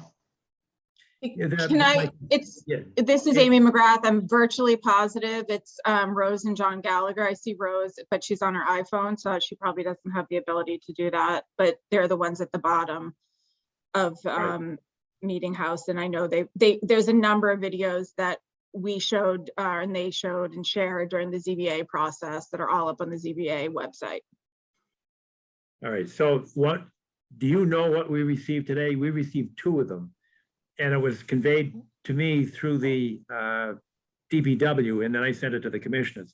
There were 2 videos, and I had used the term underground stream because that was the term, and I don't know if that's the correct term, but that's what was used on our meeting on Saturday. And then one of the videos did show water coming out of the ground. It was like a discharge, but it was not from a pipe. It didn't appear to be from a pipe. And I was curious, and I wanted to get a response from both Sean Reardon and Phil Cadero as well. And we're stuck. Steve Ivers is our usual screen sharer, and Sean at Milton Access TV had a problem sharing, and I don't know if anybody else has the capability. I do not. Well, in any event, we've asked for some additional data, so we certainly are going to have another meeting on this. And by that time, everybody will have an opportunity to see it. And we could ask further questions on it. Because it looked like it was almost channelized water. Yeah, absolutely, John. But I don't know where it was coming from. There was no like a scene screen. Somebody should have backed off just so that we could locate where it was. I presume it was on the subject property, but I can't tell that. I don't know. All right, are there any other abutters or neighbors that would like to ask a question or make a comment? I hear none. Mr. Chairman, I had my hand up. I'm not sure if you saw that. Oh, you did? I did not see it. Go ahead, Okay. Dan. Thanks. Members of the commission, my name is Dan Hill. I'm an attorney in Boston. I represent most of the neighbors on Meeting House Lane, as well as other neighbors in the butters, including Robin Street. I've been participating in this project for the last year and a half, representing my clients in front of the Zoning Board of Appeals. We have shared a lot of comments and concerns with the Zoning Board about this project, specifically about the hydrology impacts, the design of the drainage system, and certainly the downstream impacts that will be inevitably suffered by the residents on Meeting House Lane, but also the water quality impacts to the Pine Tree Brook and ultimately the Neponset River. I would absolutely appreciate the opportunity to come back at the next meeting with our experts. We have a civil engineer, John Chesia, who provided extensive comments on the design of the stormwater system. We have Scott Horsley, a expert hydrologist and participant in the development of the state stormwater standards. Scott has reviewed the project and provided testimony to the zoning board about the hydrological impacts of the project. And we also have Pat Garner, a wetland scientist who is recently retained, who will be reviewing the wetland impacts caused by this project. But if I may just give a preview of some of the big issues that we've been looking at over the last year and a half on the project, which frankly are still unresolved. The first big issue here is the recharge. And I think Mr. Reardon alluded to this. The site relies heavily on recharge to deal with the stormwater runoff. There's a tremendous increase of impervious surface proposed with the project. And according to Scott Horsley, the project will increase the recharge on the site by 260%. And that's a problem because the state stormwater standards, standard number 3, actually requires projects to approximate their recharge to existing conditions. And the reason is to maintain a steady base flow to the wetland systems. Wetlands are sensitive to hydrological changes, either increases or decreases, and absent any kind of hydrological assessment on this property, it's likely that a significant increase of recharge, as was proposed here, will have impacts on the down gradient wetlands. And that constitutes an alteration under the Wetland Protection Act. And as you know, that's one of the tests that you have to evaluate in looking at this application. Related to the recharge is the issue that was brought up tonight about the foundation. The foundation of the western building is going to be sunk into the groundwater by about 12 feet. So this is not a insignificant issue. There was some discussion of this during the zoning board hearings. There seems to be a professional debate over what impact that will have on the overall hydrology of the site. Frankly, we just don't know, because it's without a hydrological study, we're in the dark. And that's something we've been asking for since May of 2021. It's fairly common for complex sites like this for the applicant to produce what's called a ModFlow study. ModFlow is a computer software program that was developed by USGS 20 or 30 years ago, and is basically now the universal modeling software program that scientists and engineers use for issues like this. We had asked that a ModFlow study be performed by the applicant for peer review by the town, and we would reiterate that request here tonight. There are significant issues with this project, with the groundwater impacts that are simply unanswerable without that kind of analysis.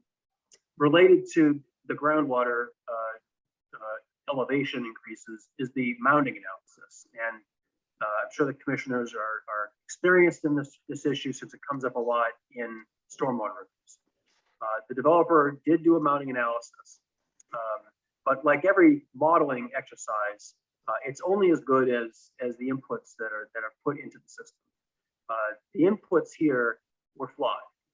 Namely, one of the most important inputs, the variables of the model, is what's called a saturated thickness, which is essentially the capacity of the site under the surface to hold water.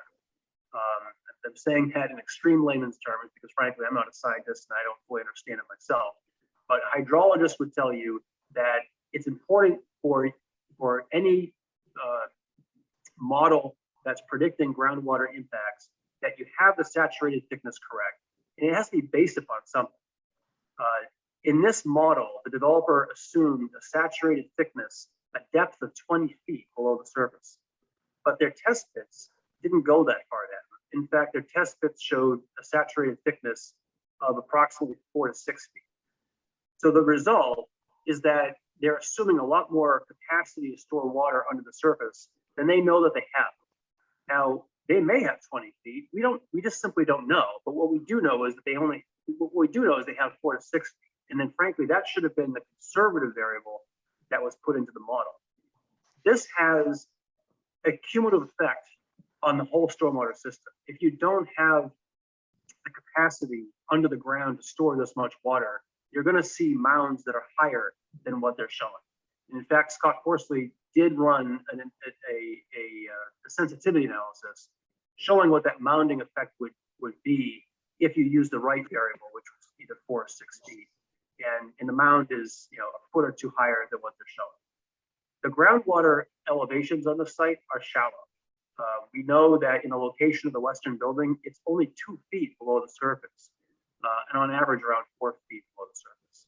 So even a foot difference in the groundwater mounding could have a significant impact on the ability of the stormwater system to actually function as it's designed.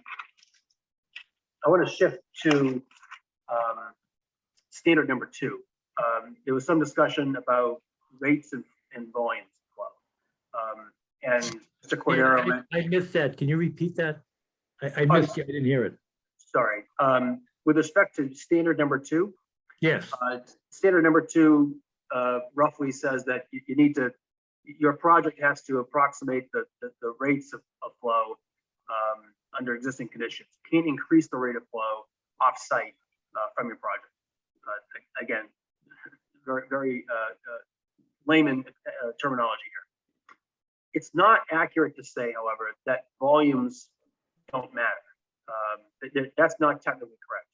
Yes, standard 2 focuses on rates, but the DEP Stormwater Handbook and more importantly, case law under stormwater standards do stipulate that that the volume increases that are created by development are relevant to the overall suitability of the system. And so that is a factor the commission should be looking at. And I can provide a better explanation for that in writing when I do my comment letter to you folks.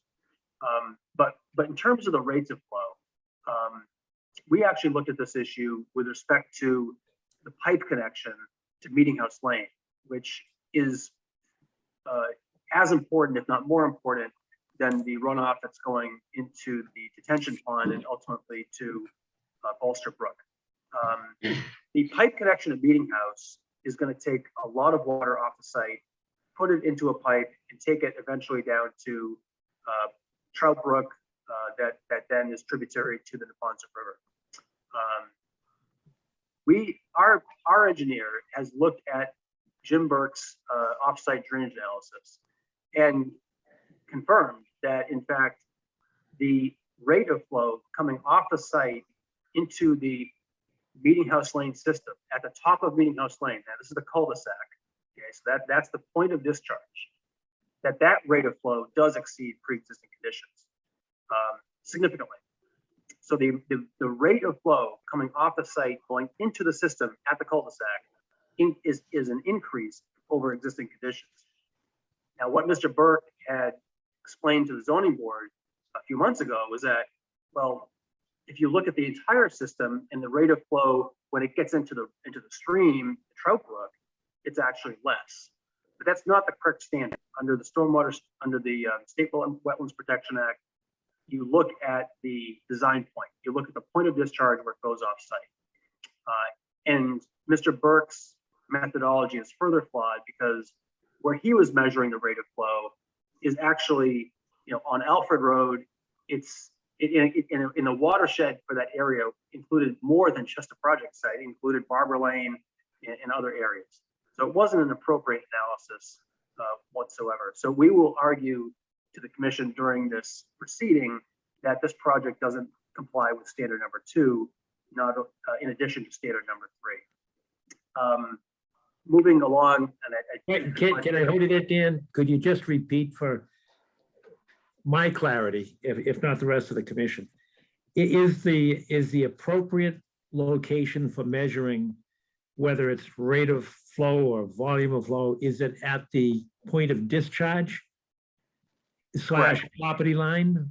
Or is it at the, like in this case, the culvert at Meeting House Road? it's the property line. And if I could share the screen, I can actually show you the map. Is that okay? Yes.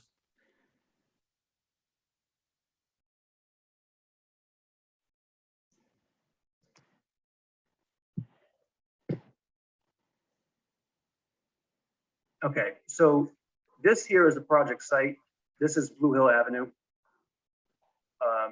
This is Meeting House Lane, where this arrow is. Bolster Brook is over here on this side of the site. So the connection we're talking about is at the top of Meeting House Lane, where the cul-de-sac is. The water is going to go into underground through a pipe into the Meeting House Lane system. The Meeting House Lane system then goes downhill to Alfred Road. It then takes a left or a right, and eventually to this outfall area, what they call it Reach 9R. And then from here, it goes south into the brook. This is actually the town's GIS map that Mr. Burke used as the base map, and then he superimposed these different watershed areas. This Reach 9R, as you can see, includes not just the water coming down Meeting House, but it also includes this entire watershed area, which is off-site. It's Barber Lane is here, and all these homes. Where you're supposed to measure the rate of flow differences is at the discharge point, at the property boundaries. And I'll provide this information to you in writing, but it's from the Mass Conservation Commission handbook. There's a variety of sources that explain that that's where you're supposed to measure. And I also wanted to show you on screen up. This is what our hydrologist had drawn with the help of an architect. This is the water table at the western building. This is basically what we're talking about in terms of the difference, the depth of 12 feet of water, the building being sunk into the water table. It's a good visual representation of what we're concerned about. So again, we would like to provide, an opportunity. We'd like to provide more information to you through our experts, our civil engineer and our hydrologist at a future meeting. I just want to give you a preview tonight of some of these issues. Just finally, two other points. There is some concern about the habitat at the stream that hasn't been brought up yet. We know that there are egg masses there in the spring, salamander egg masses. There are salamanders in this neighborhood. I'm sure some of the neighbors here tonight can attest to that. So we think that it would be appropriate for a wildlife habitat evaluation to be undertaken, given that evidence. We can provide photographic evidence of that. And then second, and frankly, the timing is great because it's February, and in a month or two is really the best time to go out there to look for those kind of animals. And then second, the applicant, Mr. Cordero, keeps referring to this as an intermittent stream, as if that's been confirmed. The stream may be intermittent, but that hasn't been decided by anybody. And I think there's an honest question here of whether this may in fact be perennial. We recently received this historic map, which I could screen share if you want to see it. It's the map that was referred to earlier tonight, showing Bolster Brook in its historic location, and it actually is it's a significant reach, and the watershed for the brook would have qualified back then as a perennial stream.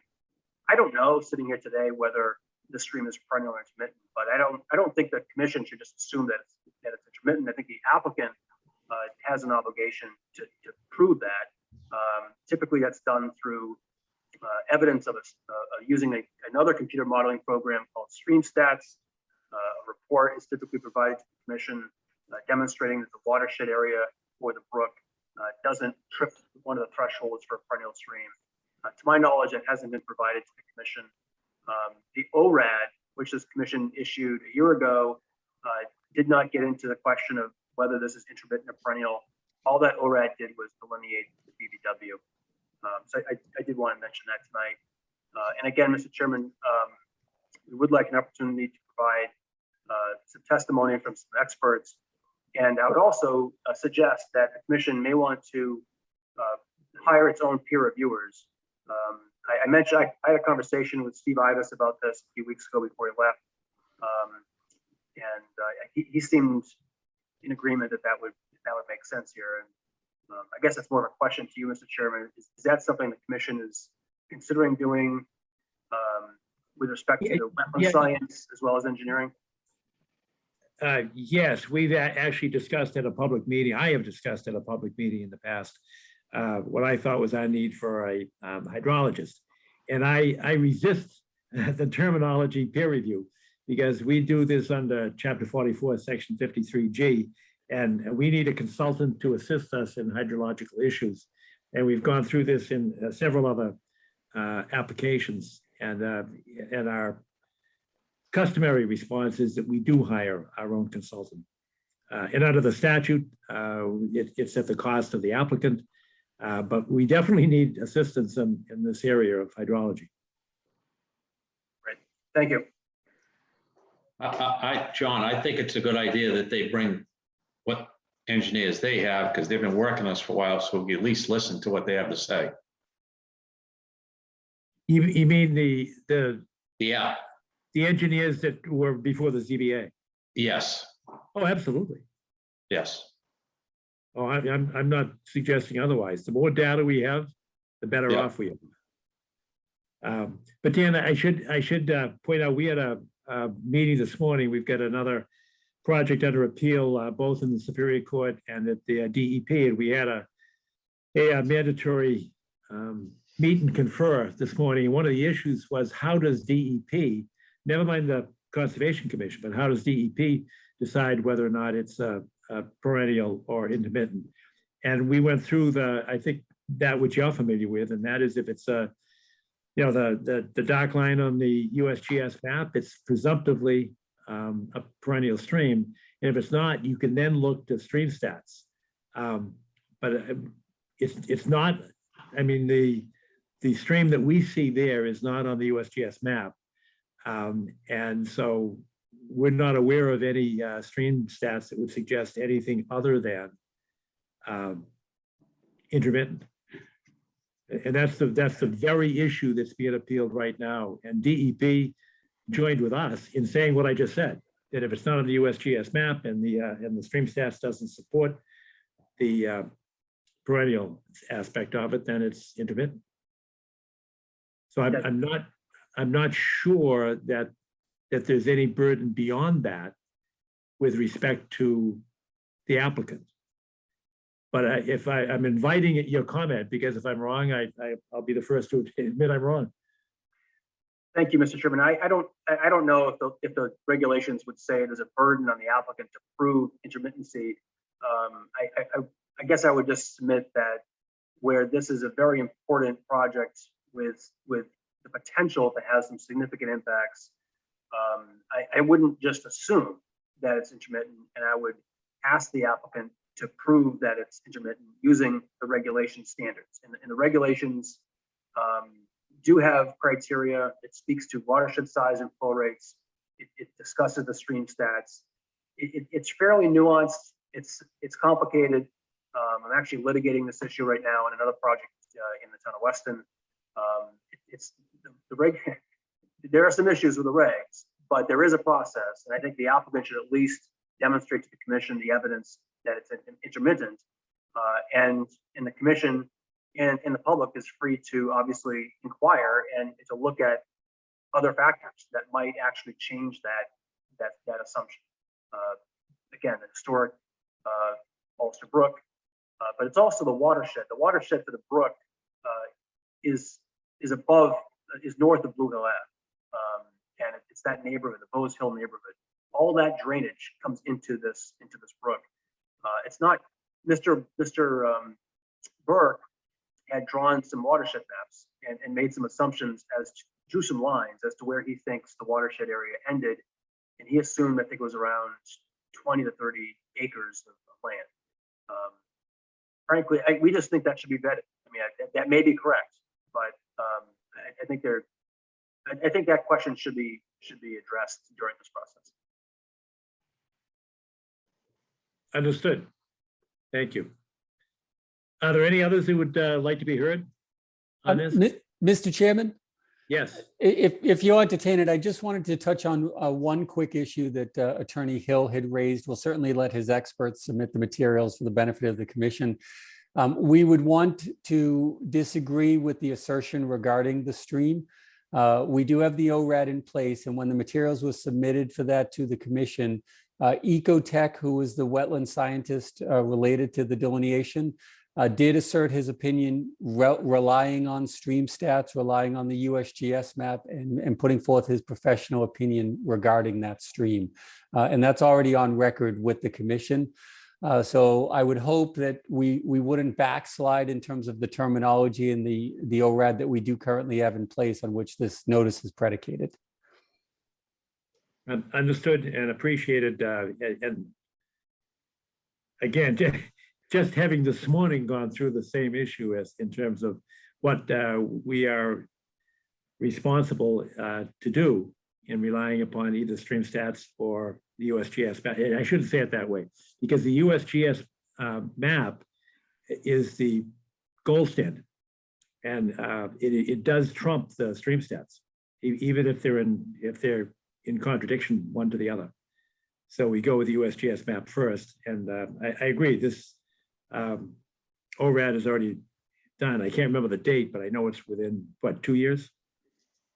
I think. I believe it is.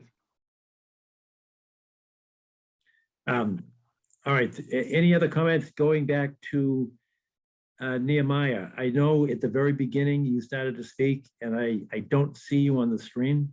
Yep, I'm There here. you are, there you are. Good. I didn't want to forget you. Thank you. We have over 700 linear feet of property adjacent to the little stream there. And, of course, our concern is, automotive fluids and salts and all the things we talked about this evening.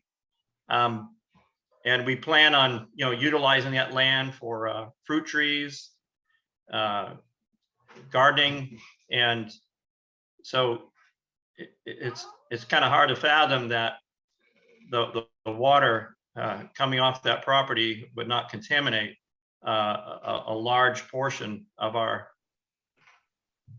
area to farm and plant trees there.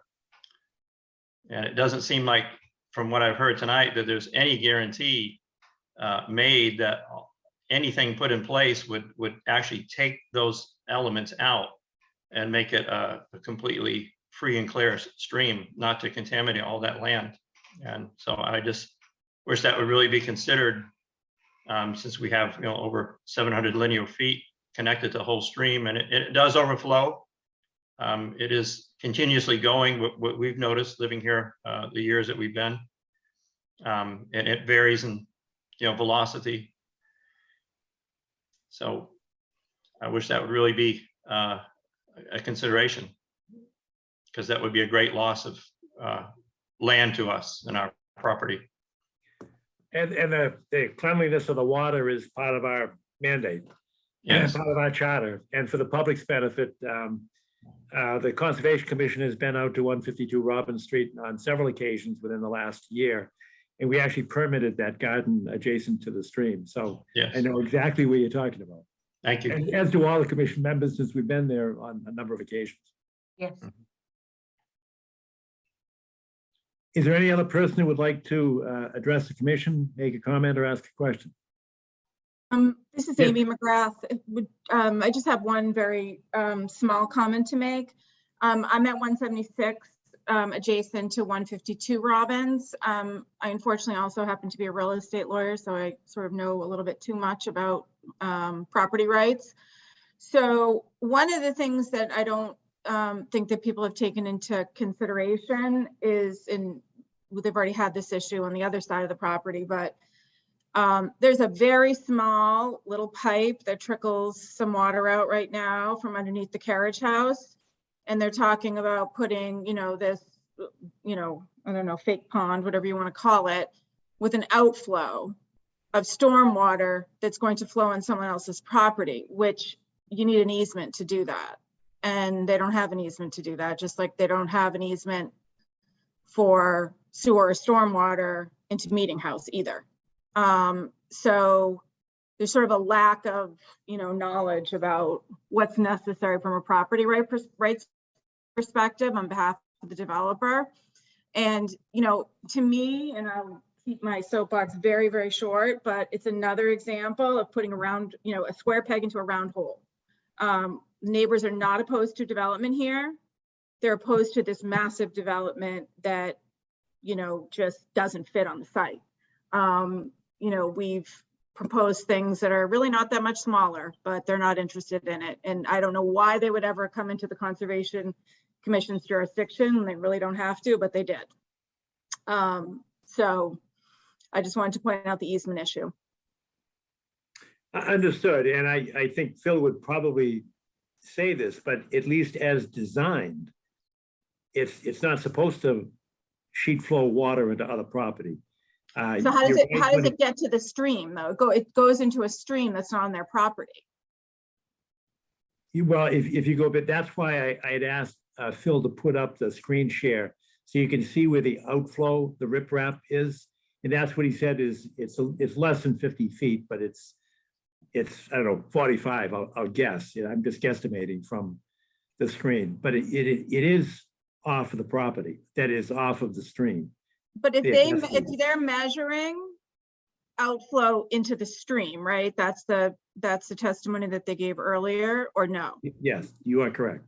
So if they're putting water into a stream, they're putting, quote, treated stormwater, groundwater, whatever it is, into an offsite area. Well, that's where the water goes. Right. Water goes there naturally. Right. I mean, it's being concentrated and directed, but the water is there anyway. And that's where that water is. Well, there's more water that's happening because of the development. Well, it's concentrated and it's redirected. I'm not sure it's more. They testified that it was more. They said it was more. Contamination is the problem. Correct. No, I agree with the contamination. Totally separate issue. Totally agree with that as well. But Well, you need the when they bring their engineers, we can ask these questions. okay, sounds good. Sure. Well, let me ask you right now, because Phil is the engineer. What is the answer to that? More water as opposed to concentrated and redirected? Right. So, Mr. Chairman, you're certainly on point in answering Ms. McGrath's question in terms of the runoff of water. The natural design point is at that location. Whether we consider the location, the discharge point from the property line, or we consider it at the stream, all natural water, all existing water is going there. And our mandate under the stormwater requirements, as several folks have spoken here tonight, is we want to mimic those pre-existing conditions. So our flow goes to that same location. We are neither creating nor destroying water.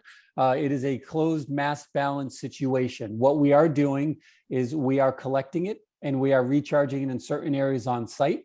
And we are recharging it through the basin and we are releasing it through the basin. So the volumes that we're referring to is how it's being released. There's no creation of water as a result of this project. It's a very nuanced point in terms of the the volume that's reported through the stormwater standards. It's how it's calculated coming out of the basin as an aggregate over the length of the storm. I apologize, that's a very technical answer, but it's the fact of the matter in terms of how these things are calculated. We do not need permissive rights to drain the water to our property line, which then ultimately in turn flows into the stream. That's how God created it, and that's how we're going to mimic it.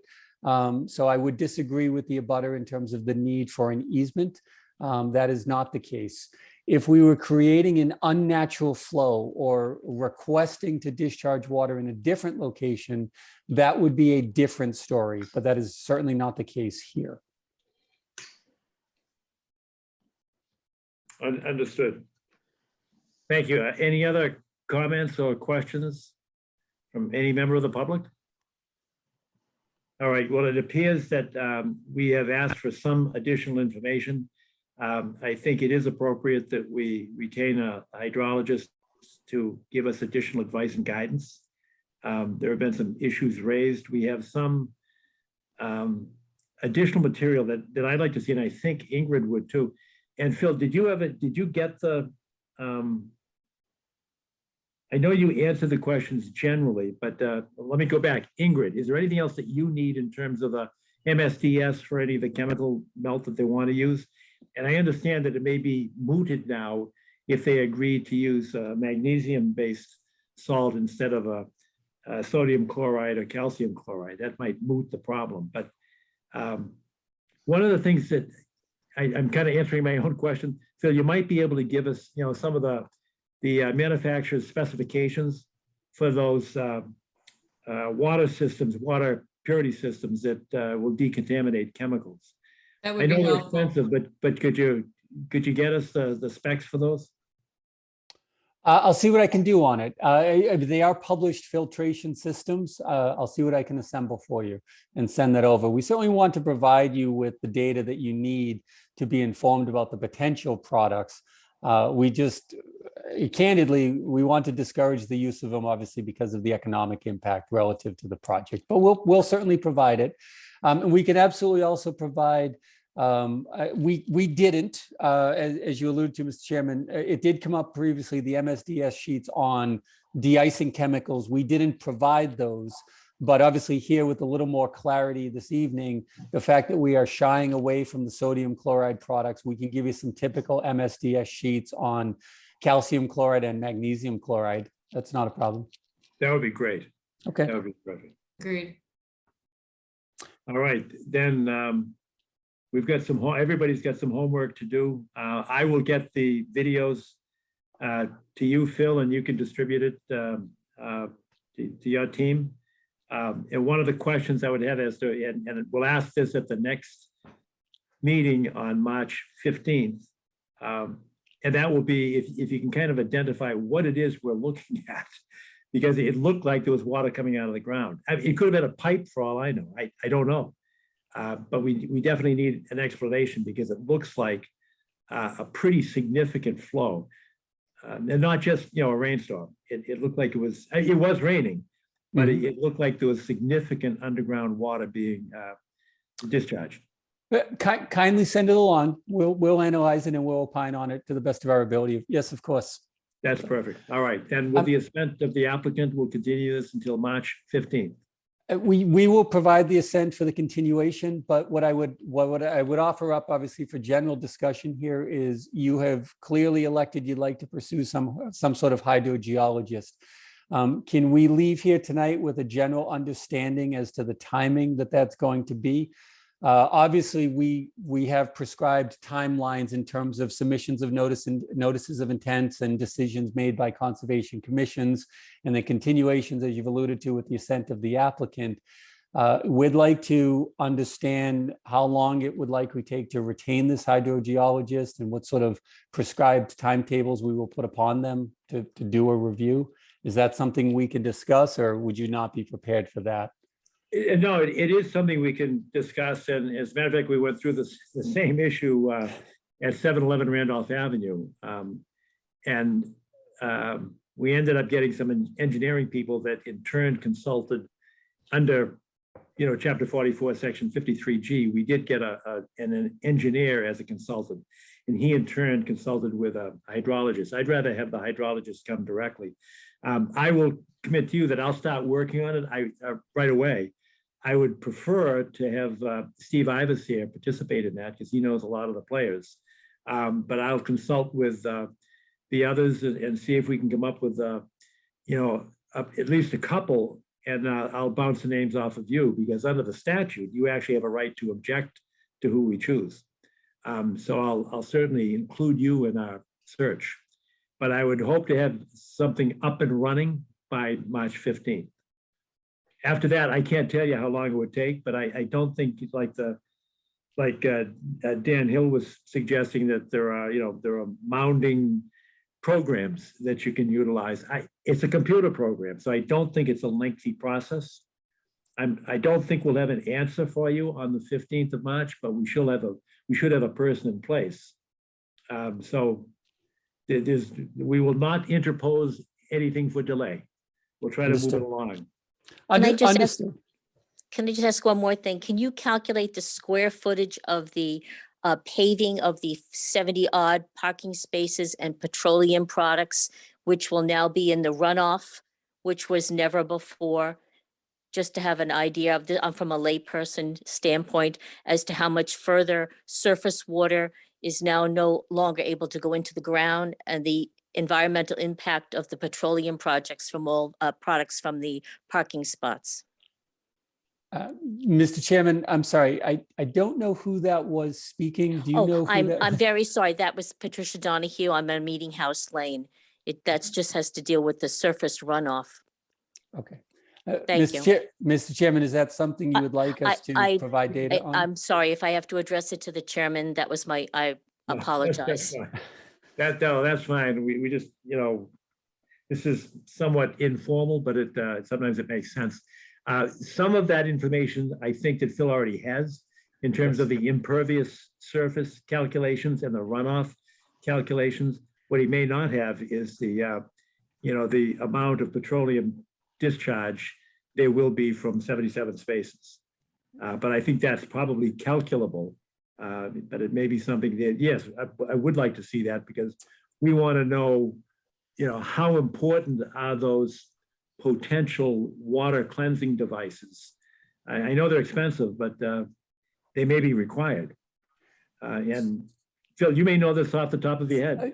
So let me. I'll give you a quick gut check answer, Mr. Chairman, and you could tell me if you'd like me to elaborate, because the filters that you're referring to, we're mixing apples and oranges in our discussion. So certainly the square footage of the impervious area is an easily calculatable number. It is in the report already.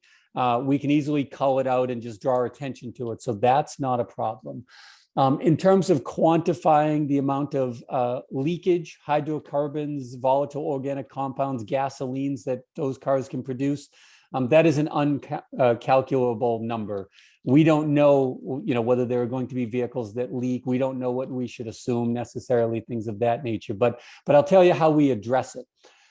So anything that's within the garage space, there's an oil and a gas separator floor drain that has to be in enclosed garage spaces. So if in fact there is a leak, there is a storage place to provide emergency storage for any of the fuel that may leak from a vehicle, any oils that may leak from a vehicle, to prevent it from downstream migration. If it's on the surface parking area, our catch basins are designed with hoods that allow those hydrocarbons and oils to float to the surface, where they can be either evaporated naturally, or if they needed to be, they would be cleaned out of the system. So those are the checks and balances. So I can't give you a numerical answer to that question, though, unfortunately.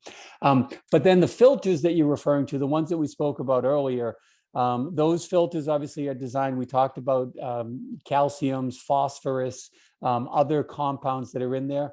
I don't know the immediate effectiveness of those relative to petroleum-based products.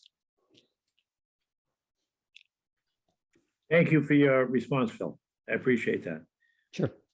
And Mrs. Donahue, I think that relying upon what Phil just said, that we'll be able to, or he'll be able to highlight, pull out from the report, because I know that the calculations have been done. but you'd get lost trying to find. Thank you very much. I appreciate that. Thank you. We'll roadmap it out, so it's readily apparent. It's no problem. All right, thank you. So unless anyone else has a last comment or question, we'll continue this until March 15th, and I will move expeditiously to come up with a consultant. All right, thank you very much, folks. I appreciate it.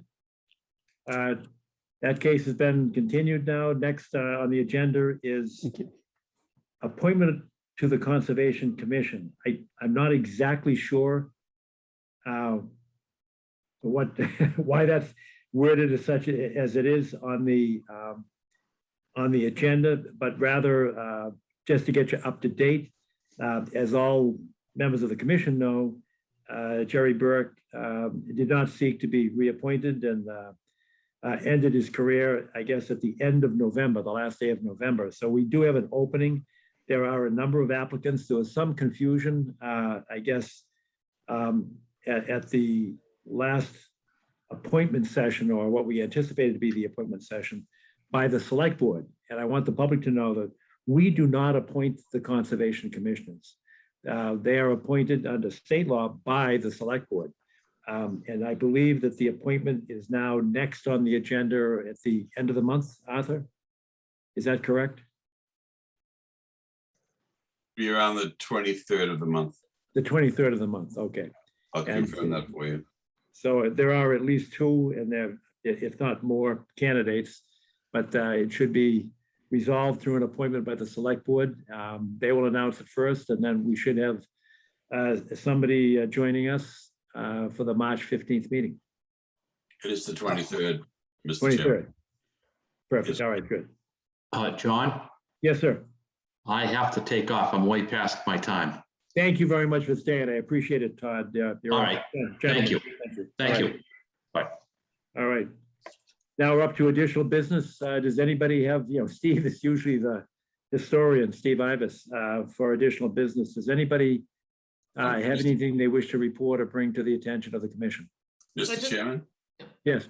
on the last matter, is the commission going to forward a name to the select board? We already did. So is this a reconfirmation of that? Well, I mean, at public meeting, we had recommended the appointment of Tom Palmer. And that was done, December or January, one of the two. But we had a public meeting and there was a consensus, and we conveyed that consensus that he would be an appropriate candidate for appointment.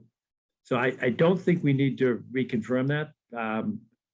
But if you think otherwise, then so state. I defer to you, Mr. Chairman. All right, yeah, I remind the commission members as well as members of the public that we did make a recommendation to the select board, so that recommendation stands. Any other thoughts or comments on that? If not, any other additional business that people would like to bring up? Ingrid? John, maybe just a question. You may recall a couple of months ago, Wendy and I spoke to the commission about the Milton Garden Club Conservation Committee looking to make a pollinator garden at some public location in Milton.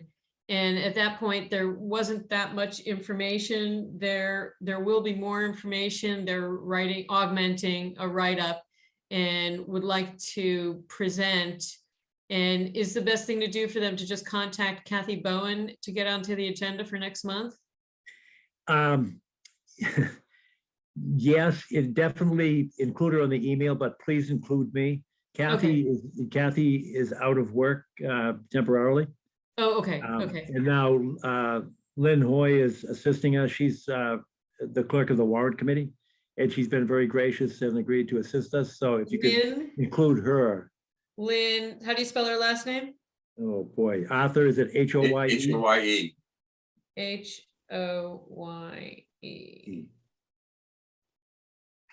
Okay. And her address, I think, is wcclerk@townofmilton.org.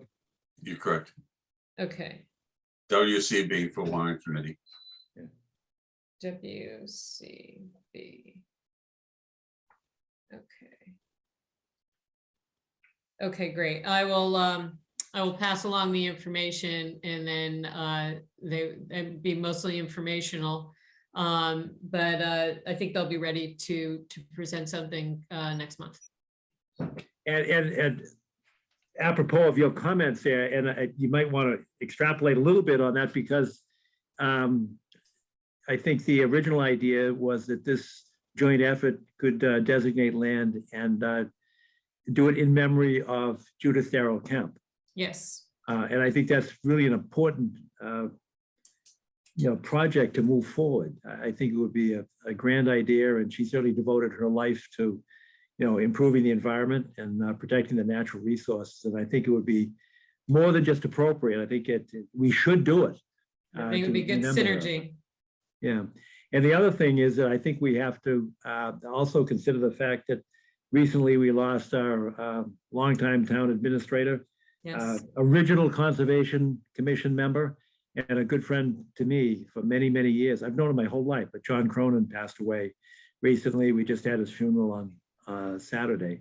And I think the town, and not just the Conservation Commission, but I think a number of the committees and commissions are going to get together to see how we could best honor his memory and make sure that his legacy survives, because he certainly contributed greatly to the protection of the natural resources. He was like the angel of Milton, Yeah, you are correct. the guardian angel of Milton. It's true.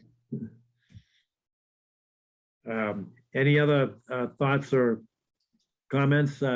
Ingrid will await additional information. And Arthur, I don't know if you can kind of carry the word to the select board that the commission itself is very, very interested in pursuing some kind of a memorial project for John Cronin to preserve his legacy. Happy to do so, Mr. Chairman. All right, thank you. Anything else for additional business? Yeah, excuse me, Mr. Chair. Yes, sir. Robert Powers here. Robbie, My how are you application was the additional application that was submitted. Oh, And yeah. my understanding by the chair of the select board was she was sending it back here for reconsideration. As it was done under additional business, which it was not an unforeseen item. And it should have been on the actual agenda that day. I'm lost. We don't appoint. Oh, are you referring to our recommendation? We don't appoint. Correct, Okay. yeah. Ms. Conlon, I think is her name, the chair of the select board, pushed it back for reconsideration by the commission based on the last meeting that they had, the last big meeting. The last meeting that the select board had, or Yes, correct. I think I know what you're saying, that it wasn't an agenda item when we made our recommendation? Or are you talking about it was not an agenda item when the select board made its appointment? They've made no appointment, but yeah, when you made your recommendation, they asked at that meeting that it would be sent back here for reconsideration. Oh, all right, then, under those terms and conditions, then maybe it is appropriate, and it is an agenda item that we would formally, consider the applicants, meaning Tom Powers and you. I'm not aware of anybody else, Robbie. I don't think there's anybody else. And we did look to the town data bank to see who had, in honesty, we looked for those that had prioritized the Conservation Commission. Some people check off, every other box, but we were looking for people that were most interested in that. So with that impetus and that motivation, then we could reconsider our recommendation and make an additional recommendation. And maybe, Arthur, that's what you were saying originally. That's correct. I There didn't there- understand it. It was are a- essentially now two candidates for the vacancy. all right.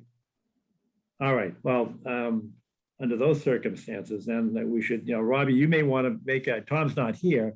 And you may want to make a presentation as to, why we should recommend you to the select board. And I think most of us know Tom. He's been in the environmental protection, I guess, and natural resources business for a long time, and he's appeared before the commission.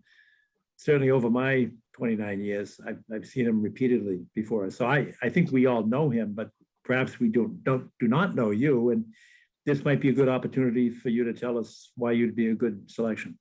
Yeah, so I'd say I'd be a good selection for those exact reasons, that you don't know me, that I am not just a regular member of the commission, that I'd be a homeowner's voice on the commission, someone that can ask the right questions, and ask the questions a homeowner would ask when they were coming in front of you, and not, feel the way I felt when I've come in front of you. Whereas, the commission is already full of experts, right? You need somebody that doesn't know what somebody's talking about, so they can ask those questions, so that the neighbors, so that the other residents in town know what's being asked. And I know that, back when Tomoira was in front of you, you said you were looking for that. So Tomoira Saidoban, you said you're specifically looking for homeowners that were interested in coming on board. I know in my email to the select board, I presented 5 or 6 items that I thought were very pertinent to the commission, that the commission should be doing as outreach. I know the commission said they were very interested in said outreach, but I haven't seen any action on that since those meetings over the summer. So yeah, I've been a member of both the Ponce River Watershed Association, the North-South River Watershed Association for a long time. I'm a big supporter of them every year. I've obviously grown up right on the Ponce River. I still live there now. Yeah, so I would say, this commission needs somebody that can ask those questions, those homeowner questions, and not just, have these meetings go by without those questions maybe being asked, or somebody being too afraid to ask that's sitting there, a neighbor or something like that. They don't want to sound stupid or something like that. You know what I mean? So yeah, I would ask you to consider that, you not just have more of the same, that you do need different voices on the commission. And, I don't know if you saw the letter with all the recommendations I made. They involve, citizens outreach, putting stuff in certain places on the website for new residents, reaching out to new residents based on the maps provided by the state that show the flood, the conservation zones. And, publishing, ISD is always posting stuff in the paper about getting permits, and, the commission should be partnered with them and submitting something as well with those. If they're already having an article written in the paper, this commission should be included in that and say, not just the building, you also might need to go to the Conservation Commission. I think there's a lot that can be done, and I think, bringing on more of the same with just expertise in certain subjects isn't what the commission needs at this time. Thank you. Thanks, Robbie. Any commission members have any questions for Mr. Powers? All right, well, I'm not sure we've ever made recommendations, prior to this particular opening, but to the extent that we did, and the select board is asking us to kind of formalize a recommendation. Apparently, we have 2 candidates. I think we've all had an opportunity to meet Mr. Powers, and we all have had an opportunity to meet Mr. Tom Palmer. So I guess at this juncture, we take a motion to make a recommendation for one of the 2 to the select board, keeping in mind that it's solely within their discretion. We don't control the vote. That's up to the select board to make that decision. But to the extent that they have asked us for a recommendation, then I would solicit a recommendation for a recommendation. Arthur, do you have a recommendation? Mr. Chairman, I would nominate Mr. Palmer. All right. Is there a second for Mr. Palmer? Second. Ingrid? All right. Is there any discussion? We've got a motion to recommend Mr. Palmer. We've got a second. Is there any discussion? We're going to take a roll call vote on this. Arthur, are you in favor or against? Yes. Ingrid, are you in favor or against? In favor. Wendy, are you in favor or against? In favor. And I am in favor. John Kiernan is in favor as well. So the recommendation for the Milton Conservation Commission to the select board would be that they appoint Tom Palmer to fill the vacancy left by Mr. Jerry Burke. All right, thank you very much. And Robbie, I don't mean to be informal. Yeah, I mean, I'd just like to know, Tom isn't here. He didn't make a presentation, you know, the public doesn't know who he is. You know, I think I'm open right now about who I am. You know, I just think that's sad. Well, I personally have had 30 years of experience with Tom Palmer. I know who he is, and I think all of us here have experience with Tom Palmer. And I think that's what I was going for, is that he's more of the same. I don't think the commission needs more of the same. And I think that the residents of the town don't think that. I understand, sir. We've had a vote, and that's Yeah, according to the process. And all right, the application also says there's 9 commissioners. You know, I only see you appointing 7. Can we address that? yes, it's the state law that allows up to 9, and as low as, I think it's as low as 3, but it's 5. So most of the towns are between 5. I don't know any with 9. I know some with 5. I know most of them are with 7. But yes, the state law does allow, but the town has to adopt a regulation. The town of Milton adopted a regulation for 7 members to be appointed. So we've been 7 members since I joined in the very beginning of 1993. So then the application is incorrect then, you're saying? I The don't know. application clearly says 9. I don't know. I've seen the database in the town, but I've never seen an application exactly as you've described it. I see the checkoffs because there are many, many different town boards that people can volunteer to serve on.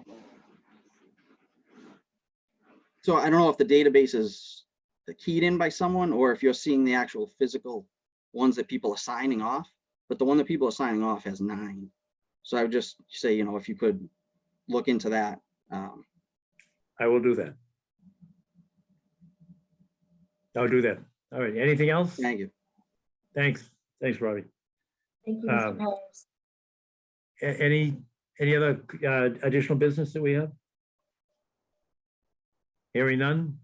I see other people there, other members of the public that want to ask a question or make a comment before we close off. Hearing none, is there a motion to adjourn? So moved. Okay. When do you get the motion? Ingrid, you get the second. All in favor, say aye. Aye. Aye. All right. Good night, folks. Thank you very much.